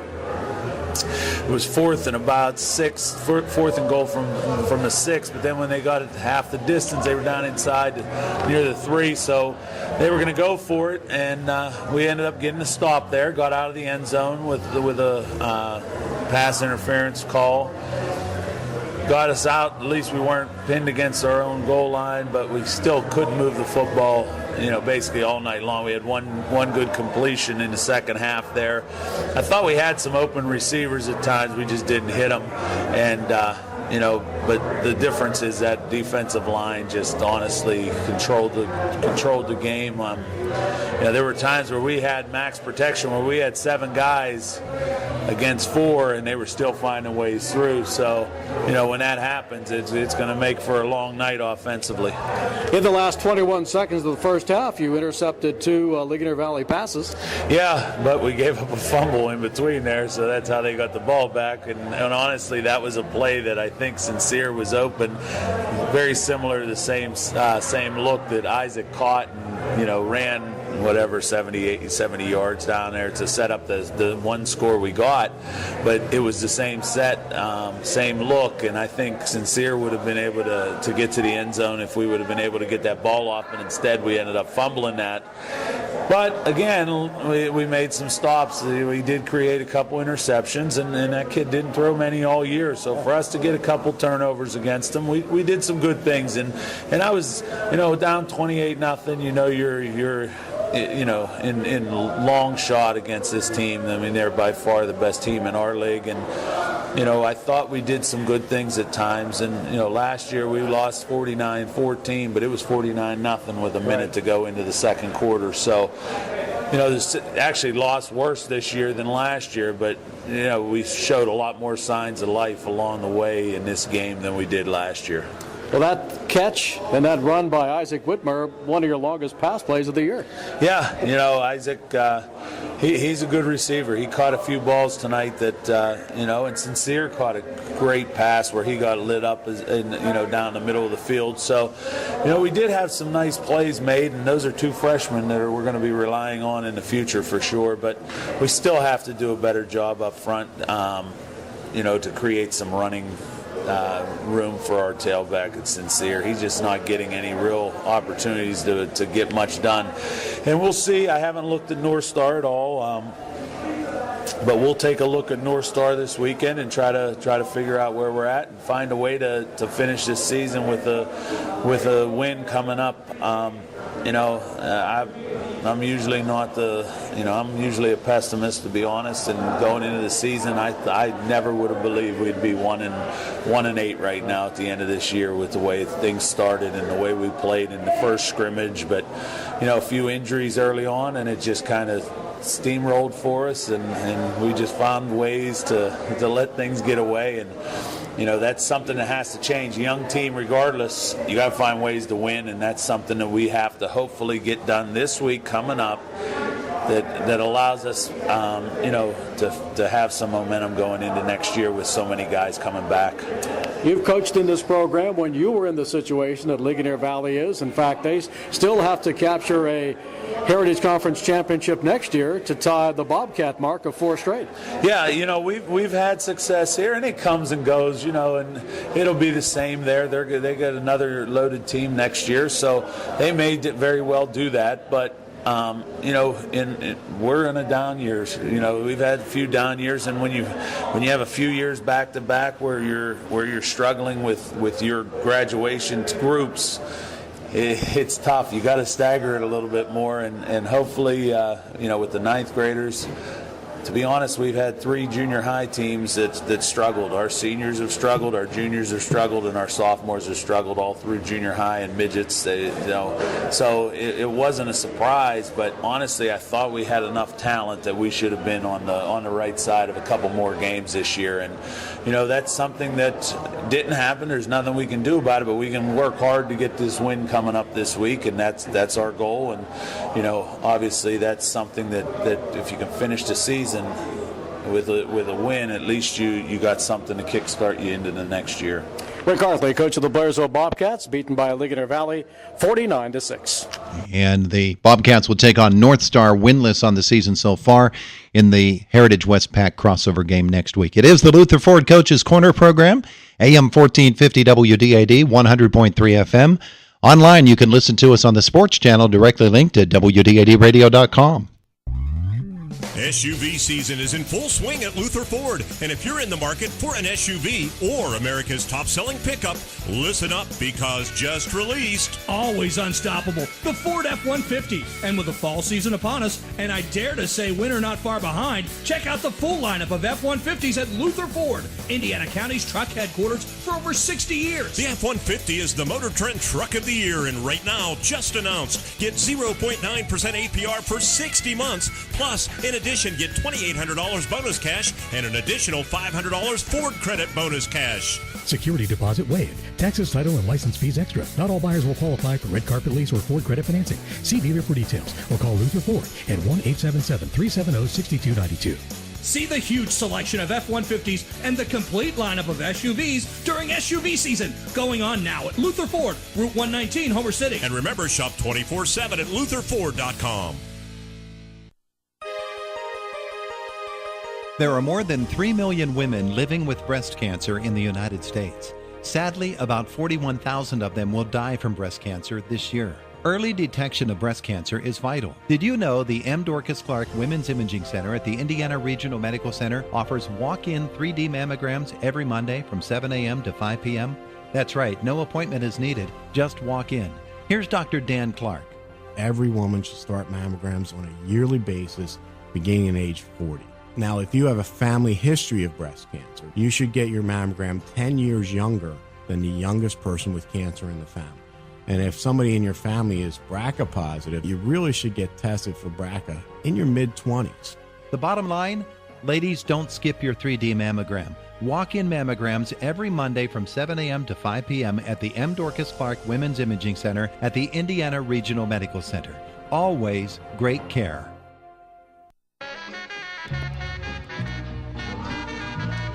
The Luther Ford Coaches Corner program, AM 1450 WDID, 100.3 FM, and online. The sports channel directly linked at WDIDradio.com. Northern Cambria Colts are going to finish second in the Heritage Conference this year, 7-2 after the win last night. They beat Penns Manor 36-12. Ben Vassell ran for 148 yards, scored 4 touchdowns as Northern Cambria blitzed the Comets 36-12. Colts jump out to a 14-0 lead in the first quarter. Vassell punches it in from the 1-yard line twice. The Comets get an 8-yard run for a score from Matt Samogi in the second quarter to make it 14-6. He left the game later with a knee injury. Northern Cambria answered with a 32-yard scoring pass, Mark Marino to Tyler Beer, and they added a 2-point conversion, 22-6 at that point. Penns Manor then runs into some tough luck as the half is winding down. Tommy Hamilton's 85-yard kickoff return is called back for a bad block, and then the Comets get stopped at the Colts' 4-yard line as time winds out at the end of the first half. So 22-6 at the margin. In the second half, Northern Cambria gets a 9-yard touchdown run by Vassell, and then he and Marino hook up for an 11-yard touchdown pass. Comets scoring a 4-yard run by Tommy Hamilton. But that's the final, 36-12. Other numbers from the game, Mark Marino runs for 72 yards for Northern Cambria. They, of course, are missing Logan Ongst, who is out with the broken foot. 2 for 2 for 2 touchdowns in the game for Marino throwing the ball. It's kind of efficient, isn't it? Yeah. It doesn't need to toss with those running backs. And Ben Vassell tops the 1,000-yard mark rushing for the year. Matt Samogi runs for 133 for Penns Manor, but we'll hear from Coach Billy Packer. They pulled him out more as a precaution for that sore knee than anything else. So we hear from the two coaches involved in this football game. Sam Schutte, of course, with the Northern Cambria Colts. Bill Packer coming up with the Penns Manor Comets. Let's start with Coach Schutte. Schutte, Northern Cambria Colts. Coach, that game last night, it has to be bittersweet for these seniors because it's senior night. They realize that. They're going to get at least another game on their home turf, but it really... You know, you come into this football game, and it's an emotional thing right off the bat, but the fellows seem to channel that emotion pretty correctly. Yeah, it was an emotional game. We had a very emotional pregame. The boys were, some of them were in tears. It was very heartfelt, and there was a very positive outreach from the community on Thursday night. We had some former coaches and players speak to them, and they really rallied and put one on them last night. So it was really a good victory last night. I think, there has to be a little added emotion to it because of Logan's situation, too. Yeah, and one of the other coaches came up with a theme, one more game for Logan. So realistically, if we can make a good run in the playoffs, Logan can potentially come back, and that's been like the theme started last night, one more game for Logan. There you go. So you get into that first quarter, and it's just one of those things you start pushing and hoping you can blast open a hole or two. And Ben Vassell doesn't need a big hole in order to get through there and make his yards, does he? No, he's really coming on this year as a running back. He's making things happen. I know the line does a really good job for the most part, but he does a really good job when things break down, and he finds creases, and he's really finishing his runs. Really impressive on how he's finishing his runs. Is it a different style of attack for you with Logan not available? Because I know Ben gets off to the wing sometimes, but I'm assuming he's back in the backfield every play now. He is, and it has been a slightly different plan of attack. We have to try to, I think, spread him out a little bit more to create some more room. It's not so much as a ground and a pound as is we got to make more room for him, and we also got to make Mark more of a running threat than he has been, which we did last night. Yeah, well, Mark was banged up too, wasn't he, earlier? Well, yeah, 2 weeks ago he twisted his ankle pretty good, and he's got some pain on it. But Mark's a very tough kid, and he's not going to let that slow him down, and he hasn't. All right, so you're up 14-0. You're heading into the second quarter. They get a score from Samogi, and that makes it 14-6. But then you answer, and Mark only threw 2 passes on the night, but he hit the end zone with both of them. Yeah, again, very selective with the passing game.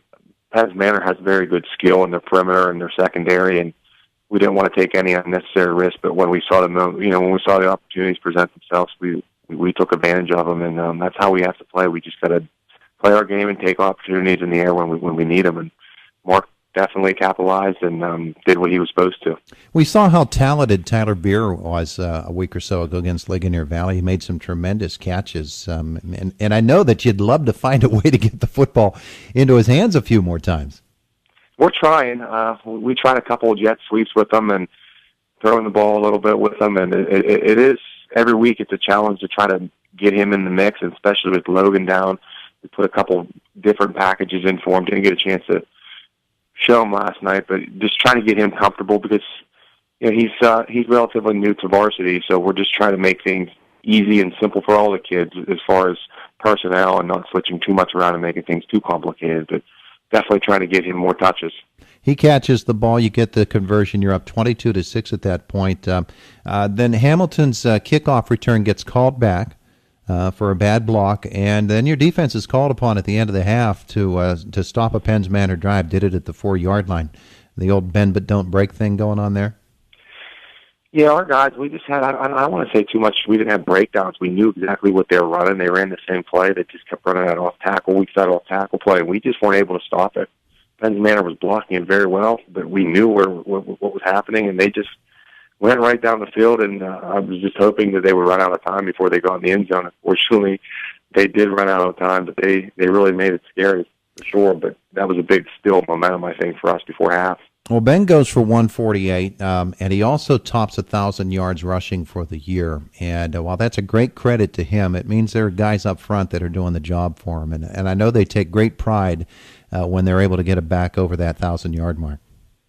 Yeah, that's always been a goal for us this whole season, was to get, actually Ben Hanno over that mark. And the line took that challenge. They put that on their shoulders as well as Ben did. It was very nice to see that pay off. I'm very proud of how our kids have blocked this year and ran this year. And definitely a pride thing, I think, especially last night to see when Ben got presented with the game ball, you saw not just one face light up with a smile. You saw 6 faces light up with a smile, and it was a really tremendous accomplishment for all of those guys. Absolutely. Okay, so here you are. You're at the end of the Heritage Conference portion of the schedule. You've got the Westpac crossover, and there's a lot of significance to next week's game. The Portage Mustangs, number one, they're almost neighborhood kids with your kids. Number two, the point standings in Class A, you're right there near the top of the rankings and really need the game for points from that standpoint. But number three, it's a chance to measure up against another of those Class A teams you have a real possibility of seeing in the future. Yeah, it's going to be a tough game, and we knew, this crossover game is just such a kickoff to the playoffs because that's who you're playing as a playoff team, and it's not going to be easy. And like I said, it's definitely going to be a kickoff to the playoffs. We're not going to get any easy games anymore. They're not there. Every team you play is going to be battle tested and playoff ready and playoff worthy. So we just have to prepare and get ourselves ready, and hopefully we can stay healthy throughout the game and just take opportunities when we get them and just do our jobs. Have you looked at them yet? Not yet. I know I'm eager to get some film this morning and take a look at them. I know what they do. I know they run the ball very well, and I know they're going to be well coached and well disciplined, and they're going to bring that same type of mentality that we want to bring. So it should be a very, very good battle. Gary has a penchant for getting teams ready for the playoffs, doesn't he? Yeah, he sure does. All right, Coach. So I know you've got a lot of work ahead of you, and it should be a good week for your guys. They should feel very good about themselves moving into this game and then further into the playoffs. Thanks for spending some time with us today. No problem. Thank you.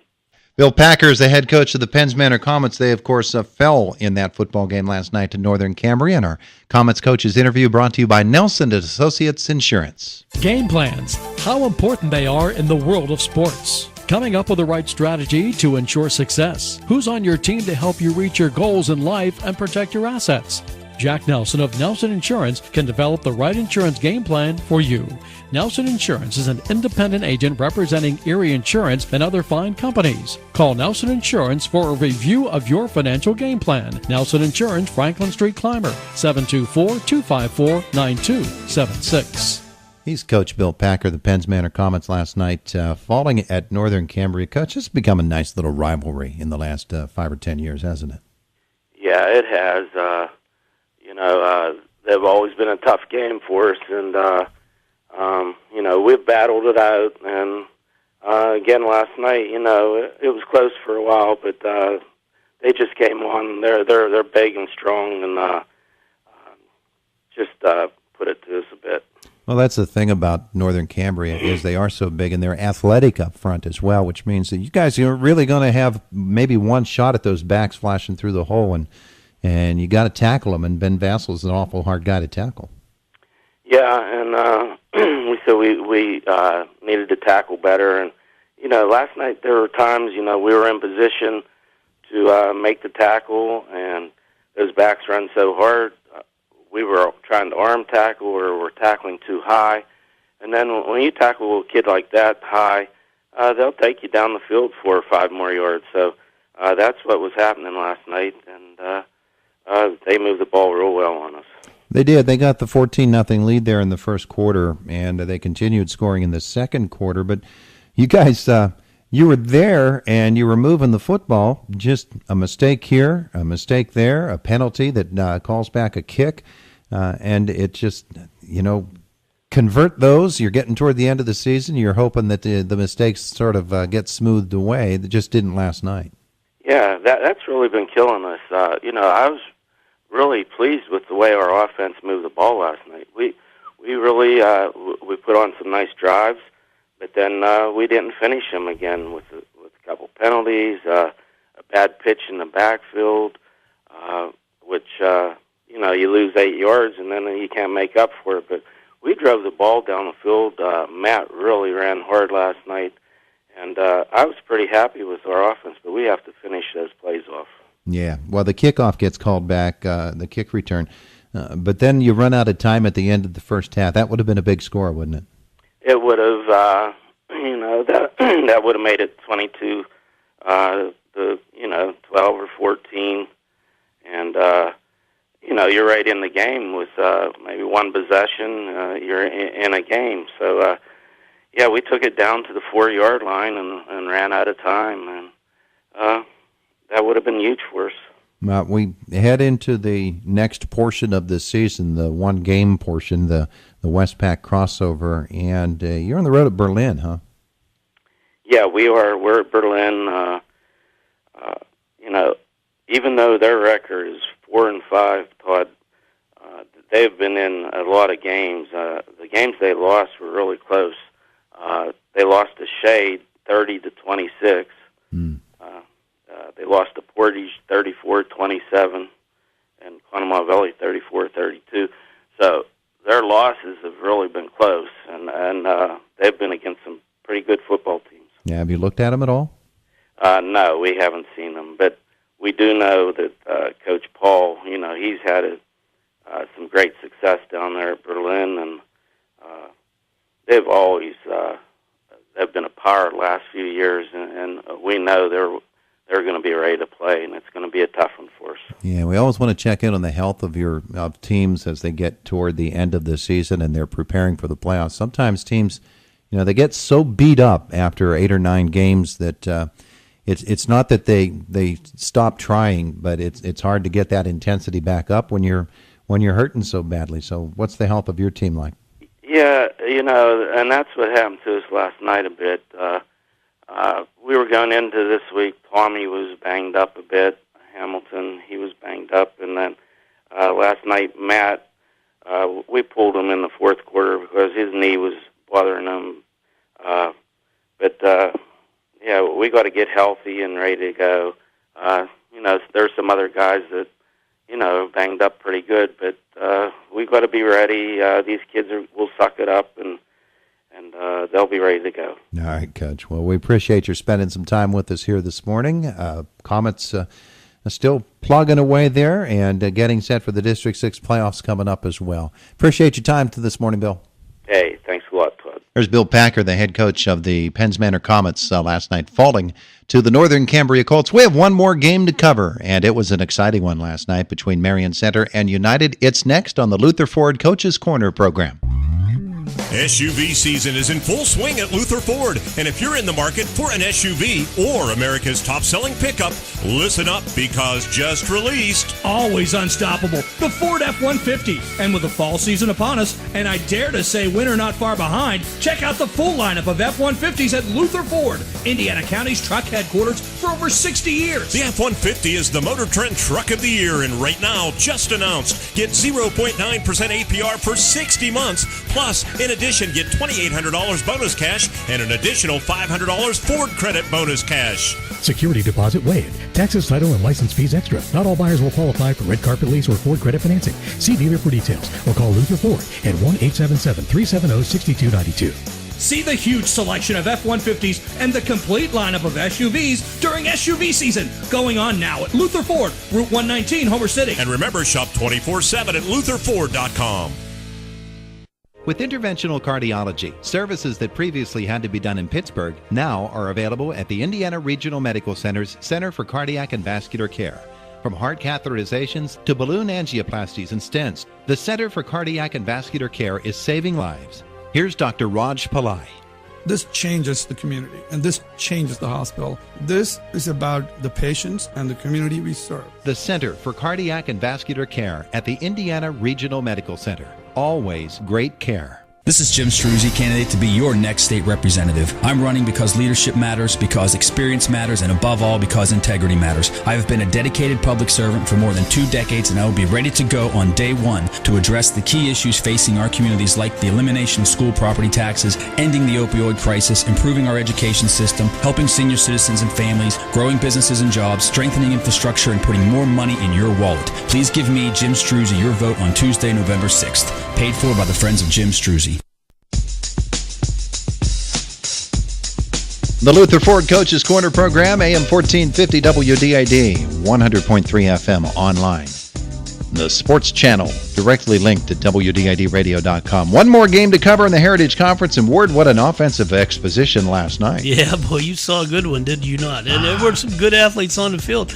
Again, United, wow, you talk about a rock and roll season. They've been up and down over the roller coaster here. Well, I think we had the Lions at 408 yards of offense, and we had Marion Center at 490 yards of offense. But the Lions win it. Marion Center opens the scoring with a lightning-quick 56-yard drive, capped by a 15-yard touchdown pass from Gavin Palco to Aaron Brewer. That's followed by a kick to make it 7-0. On the kickoff, United's Kai Silk grabs a bouncing football at full speed and races it 60 yards to the end zone for a touchdown. The kick fails at 7-6 Marion Center, and we know that we're in for something special here.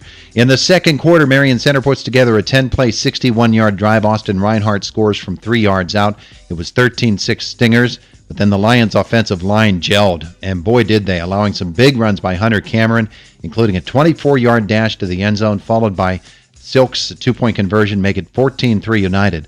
Lions then force a fumble and recover it at the Marion Center 10-yard line. Silk scores from a yard out a couple of plays later, adds the 2. It's 22-13 United at the half, and the Lions kept up the pressure in the second half. Silk scoring on a 17-yard run in the first possession, adds the 2-pointer to make it 30-13.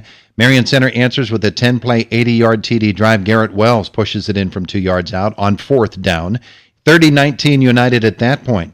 But the Lions couldn't be stopped. Silk scores his 4th TD from 7 yards out, and his 4th conversion to make it 38-19. And then Silk scores on a 50-yard touchdown run on a belly read and a 1-yard fumble, a run by freshman quarterback Ben Tom, rounds out the scoring. A 9-yard pass from Palco to Hicks for Marion Center, sandwiched in between that. Garrett Wells scores from 6 to a final score, 53-35. But go back a bit to that 50-yard touchdown run by Kyle Silk, and he's in the clear, running it into the end zone, and at about the 5-yard line, he begins to limp, and it appears as if it's a cramp. Kevin Marabito tells me afterward it's a hamstring.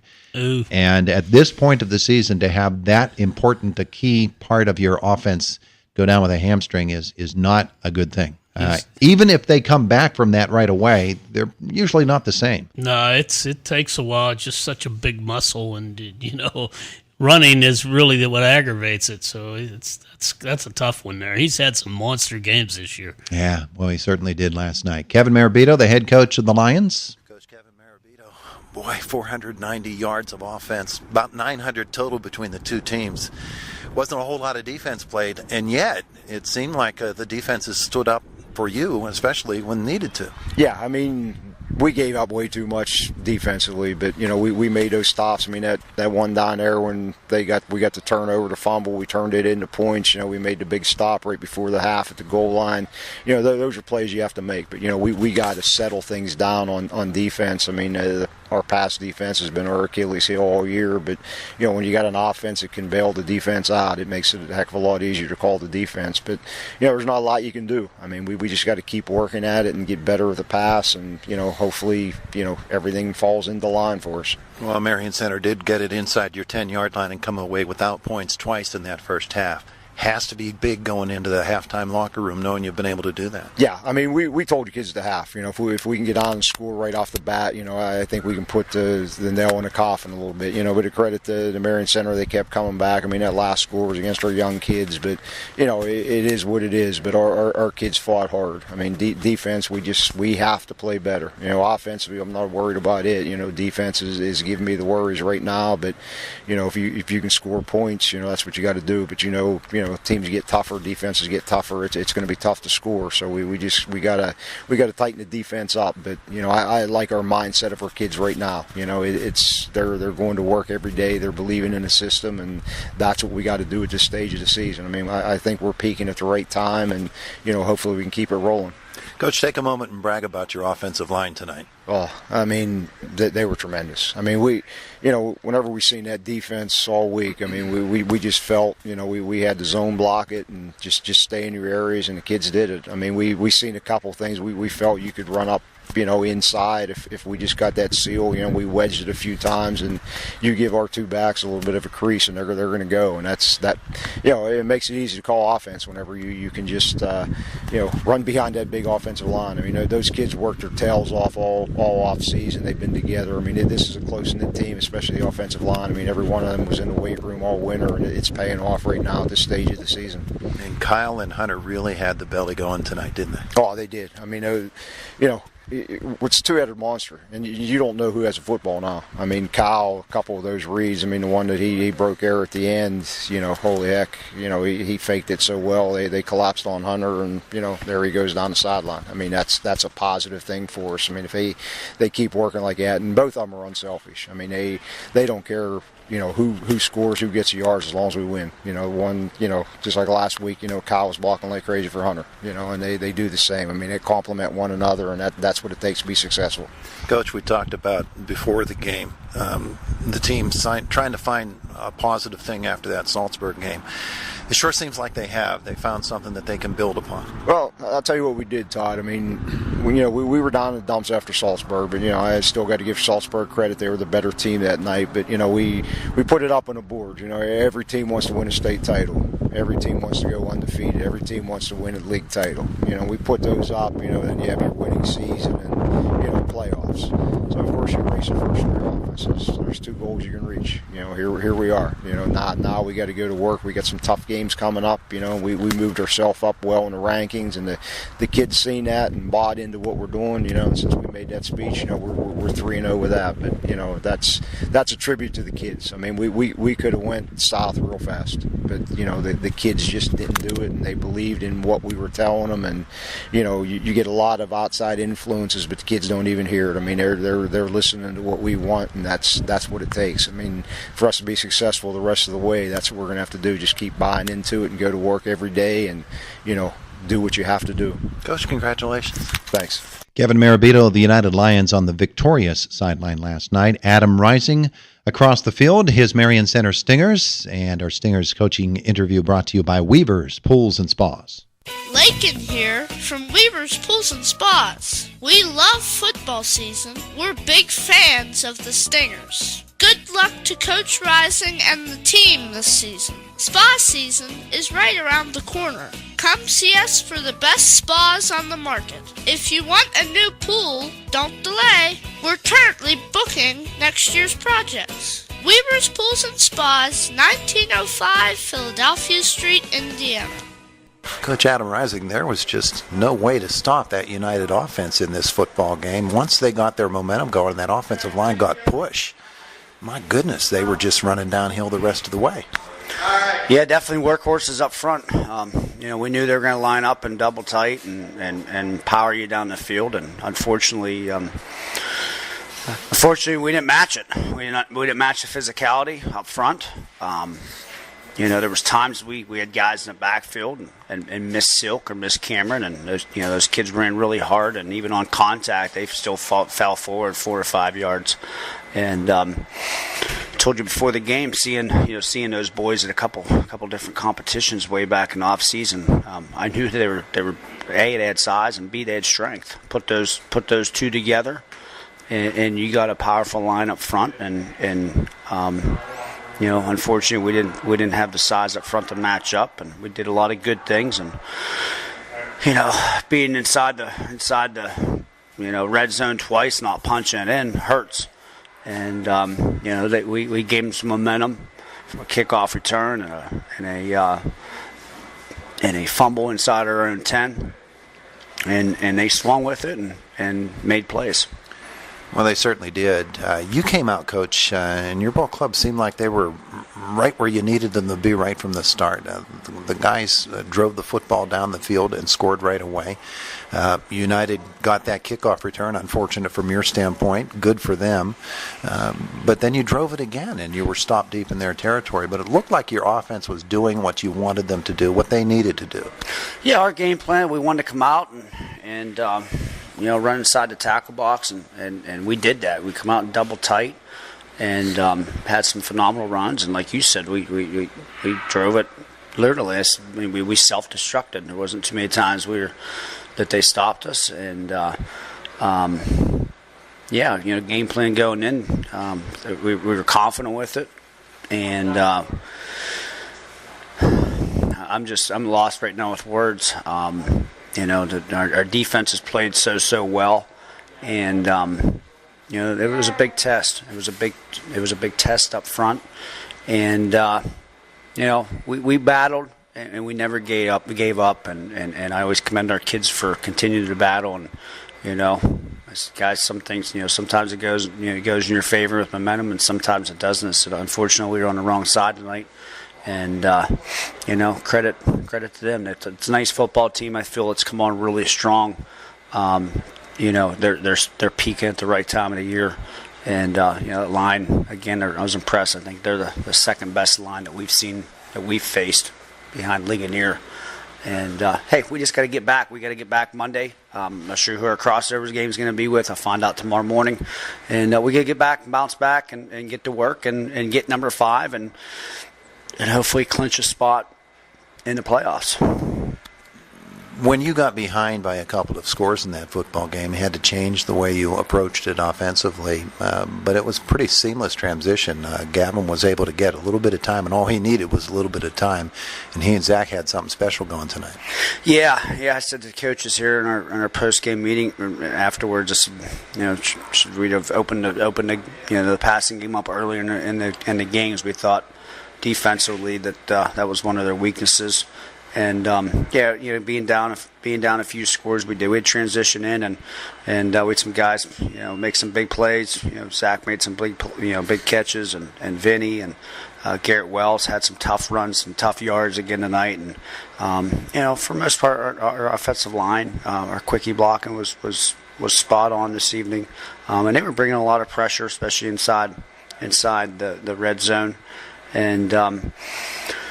Momentum's a funny thing, Todd, and they got on their side and they ran with momentum tonight. The interesting thing watching the football game from up above was the fact that we've watched your defense all season long. It's been a real strength for you. And as you watch them struggle in a football game, you wonder to yourself, is this going to affect them mentally? Or are they going to have to just look at what they did on film and learn a few hard lessons there and get right back at it? They certainly, you don't want them to lose their belief in themselves as defenders. Yeah, they won't. I mean, we defensively, these guys take a lot of pride in defense. Our coaches do a phenomenal job with defense. Our kids love playing defense. They're ecstatic, the defense that we're playing, having fun with it. Just got to take a look at the end of the game and realize that they had the horses up front from a size standpoint. And, our guys got to use that as a learning experience. I just told the coaches, one competition we went to, I saw 10 of their guys, at least 8 or 10 of the linemen, at a competition pressing heavy weight and lifting hard and so forth. And that's very evident. And so I told our guys, hey, use that as a challenge. We got lots of football here left to play, but moving, fast forward and, postseason, that's what we got to do. We got to mirror the programs that are working hard. And we will. Defensively, we'll bounce back. We got great kids out there, and we'll get back to the basics, get back to fun. Our tackling's got to get better. I think in the last 2 weeks we've been mediocre on tackling and just being assignment football. We got to realize what our assignment is. If we're backers, defensive line, we got to understand gap control. Outside guys got to get better at setting outside in, setting out, setting off the outside. We didn't do a good job of that tonight. I don't want to say we were selfish, but we were undisciplined at times, trying to fly in, and that gave still opportunities to run the ball outside, from an outside linebacker corner standpoint. And we'll pick those things out Monday on film and say it's always open positive criticism, accept it, and we'll get better defensively and offensively. It's the only choice we have. Looking at the board here, we'll shoot for number 5 next week. Thank you, Coach. Thank you. There's Adam Rising, the head coach of the Marion Center Stingers, as they fall last night to the United Lions 53-35. And it's the fourth quarter. It is the Luther Ford Coaches Corner program. We're back to wrap up the program and take a look into the future. That's in just a moment. This is Jim Struzzi, candidate to be your next state representative. I'm running because leadership matters, because experience matters, and above all, because integrity matters. I have been a dedicated public servant for more than 2 decades, and I will be ready to go on day one to address the key issues facing our communities, like the elimination of school property taxes, ending the opioid crisis, improving our education system, helping senior citizens and families, growing businesses and jobs, strengthening infrastructure, and putting more money in your wallet. Please give me, Jim Struzzi, your vote on Tuesday, November 6th. Paid for by the Friends of Jim Struzzi.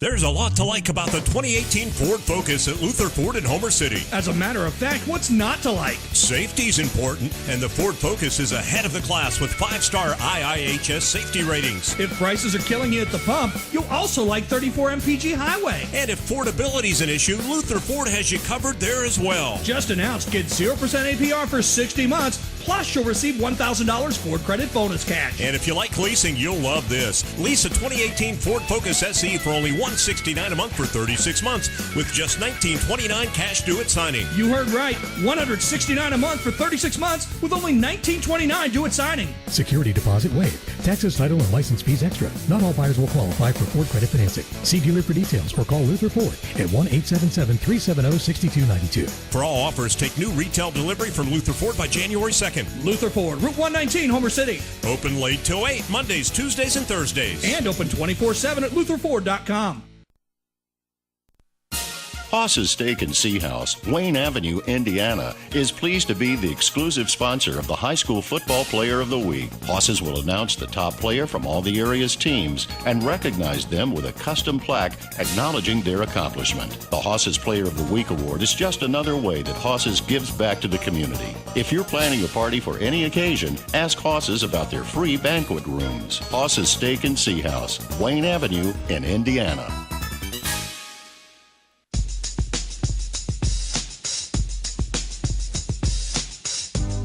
The Luther Ford Coaches Corner program, AM 1450 WDAD 100.3 FM. And online, you can listen on your computer, directly linked at WD80radio.com. And our thanks to the Trib Live High School Sports Network for putting the link there as well.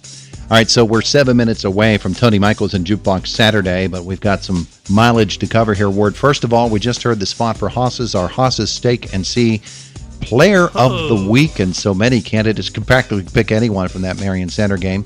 Marion Center United, that was tremendous. There's Ben Vassell topping the 1,000-yard mark and going for 148 for Northern Cambria in their game.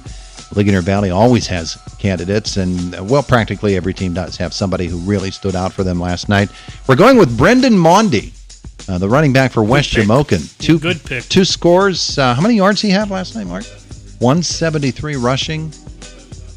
2 touchdowns, 2 twos, and of course, all these guys play defense too. They got 3 scores and 3 2-point conversions, which made it really tough. Homer had to score 4 times just to get even with them, and never quite made it. Hey, real quickly, let's look into the District 6 standings. We did the Heritage and Westpac crossover discussion last hour, so we've got the District 6 standings. In AA, heading into the weekend, it was the top 8 teams in the playoffs: Richland, Ligonier Valley, Bellwood Entis, Penns Valley, Southern Huntington, then West Branch, Marion Center, and West Shamokin.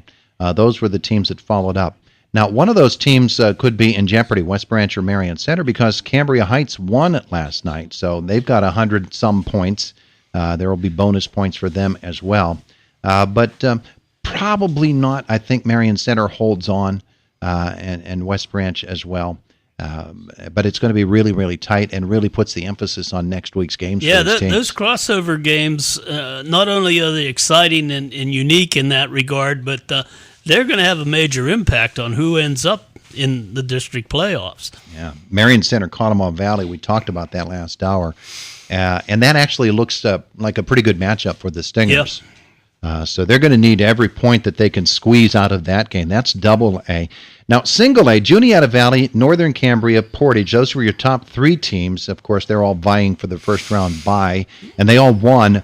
However, Claysburg-Kimmel was the 4 team, and they lost while Bishop Guilfoyle beat an undefeated AA school last night. So Guilfoyle's going to jump up over them, but they were only 20 points behind them anyway. So, in fact, Guilfoyle has a chance to really threaten Portage. They rear their ugly head once again in the districts, do they not? And so that happened. Guilfoyle with a chance to jump up. Homer Center was in the 6th spot, and they lost last night. United won. And then the next bunch of teams, Conemaugh Valley, Penns Manor, Salzburg, Blacklick Valley, all are teams that were in current position. They all lost, while McCourt won on Thursday night over a AA school. Yeah, McCourt maybe sneaks up and gets I don't think they have enough points really to sneak up into that top 8 bracket, but I didn't check that. Can you do that right now? Well, with a AA win, that's going to be at least 300, and that's 400 points, and they still would trail. They would still be some of those teams like Penns Manor and Salzburg.